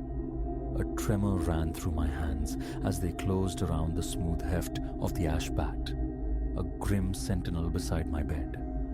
The irony clung. A bitter taste, this quiet haven, chosen for solace, for a clean slate, now contracting into a snare. Down the stairs I crept, each tread groaning under my weight, each descent a slow plunge into dread. Moonlight, strained through thin curtains, painted the familiar space with elongated, grasping shadows. My grip tightened on the bat, palms slick against the wood. At the landing, I paused, listening with an intensity that hurt my ears. Silence reigned, yet the air itself felt disturbed, charged with a presence that screamed I was not alone. My gaze swept the living room, cataloguing the known shapes of furniture, hunting the alien intrusion. A betraying sigh from the wood behind me. I whirled, the bat arcing through the gloom in a desperate prayer. It met solidity. A sharp grunt followed. Through the dimness, a figure recoiled, clutching an arm. Ilara. A rasp I knew, a voice etched onto my fear, slithered through the air.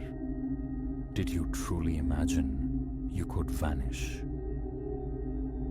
Victor materialized in a sliver of moonlight, his features a contorted mask of fury, laced with a chilling amusement.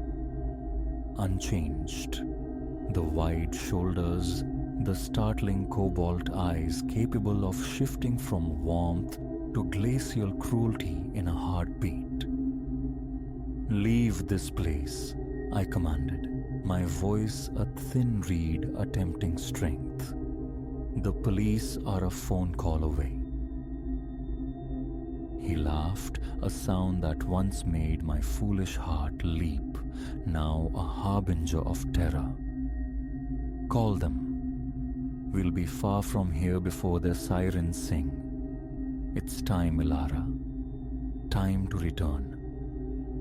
Retreating, I kept the bat leveled between us. This is my home now. You have no right. His eyes narrowed, amusement evaporating like mist. You forfeited your choices. You belong to me, remember?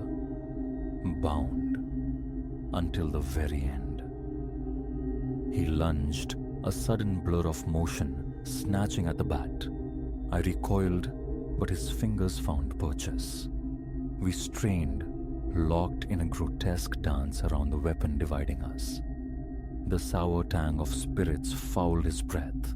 I saw the familiar wildness ignite in his eyes, the prelude to his ugliest storms. Desperation lent me an unnatural force. With a wrenching twist, the bat tore free. I swung again. It caught his shoulder, staggering him backward with a bellow of pain and incandescent rage. No time to assess. I fled toward the kitchen, thoughts scattering like panicked birds. The back door. Escape lay beyond it. Reach it. Find a neighbor. Find safety. Fingers like vices clamped onto my ankle, yanking me brutally from my feet. I slammed onto the unforgiving floor, the bat skittering away. Victor dragged me back, flipping me onto my back. His face, a mask of pure fury, loomed over me as he straddled my hips, pinning my arms.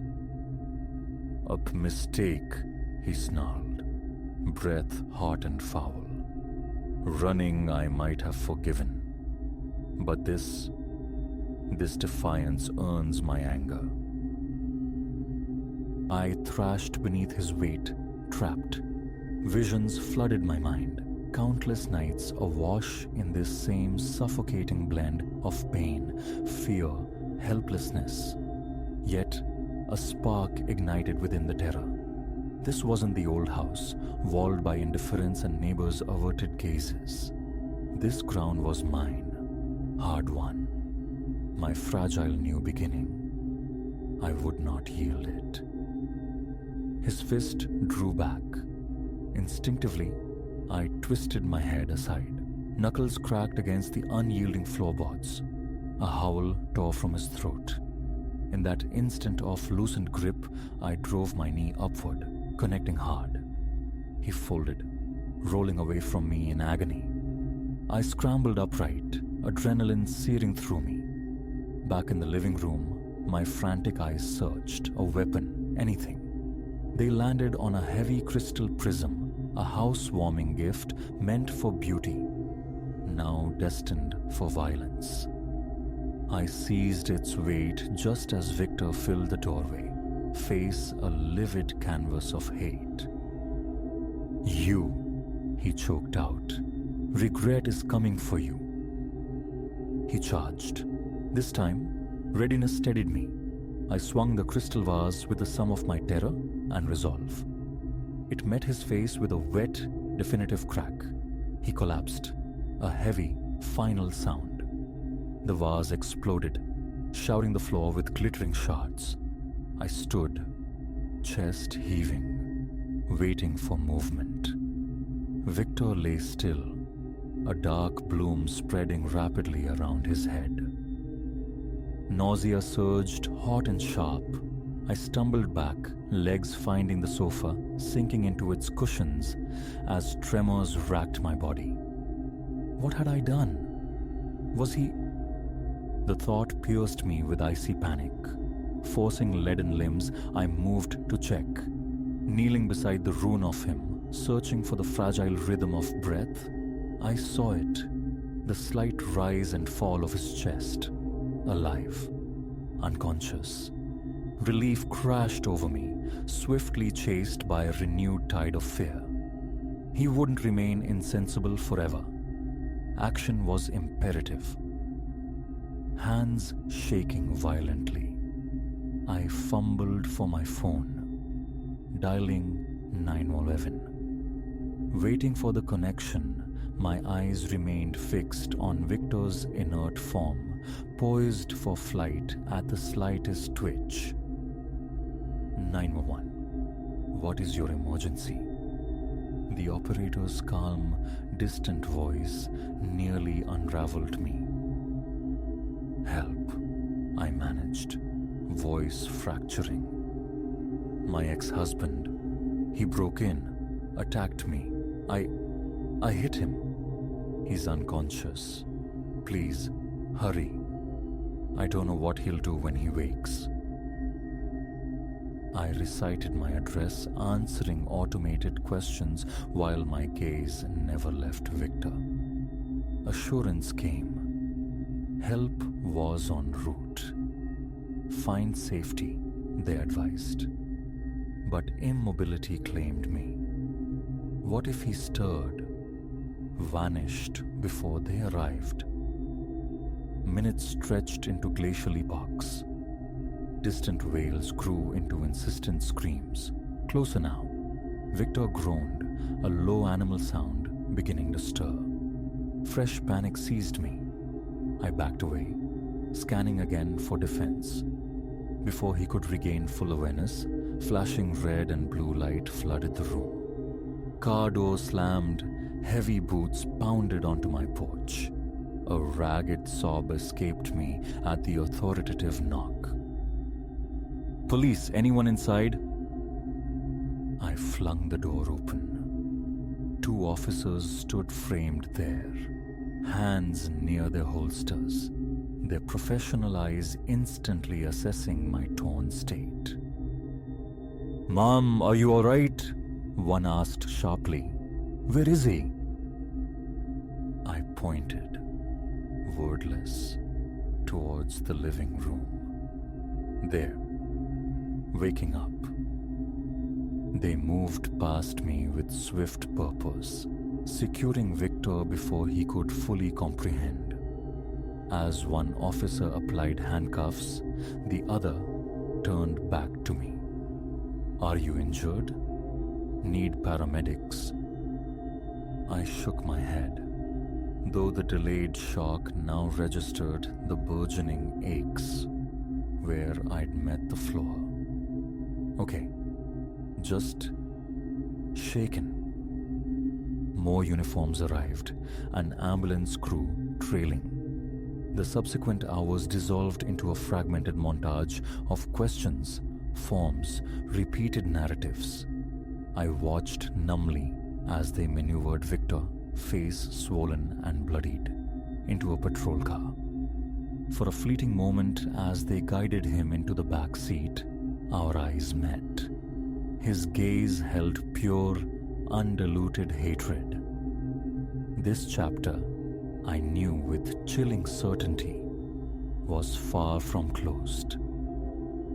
Dawn began to bleed colors of bruised plum and hesitant cold across the sky.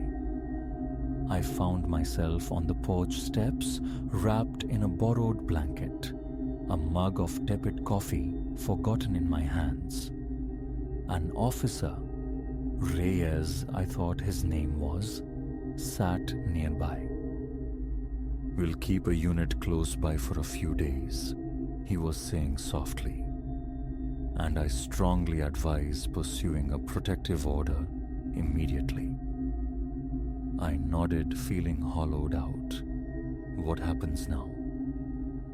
Charges are significant: breaking and entering, assault, violation of the previous temporary order. With his history and the violence tonight, he's facing substantial time. It should have been solace, but all I felt was an exhaustion that permeated bone and soul.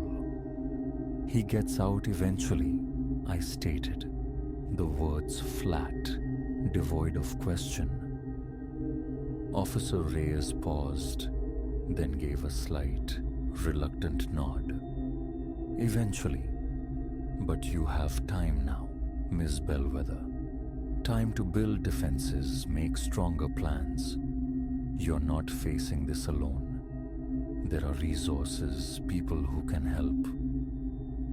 "I know," I interrupted, the edge in my voice sharper than intended. I drew a breath, attempting softness. "I'm sorry.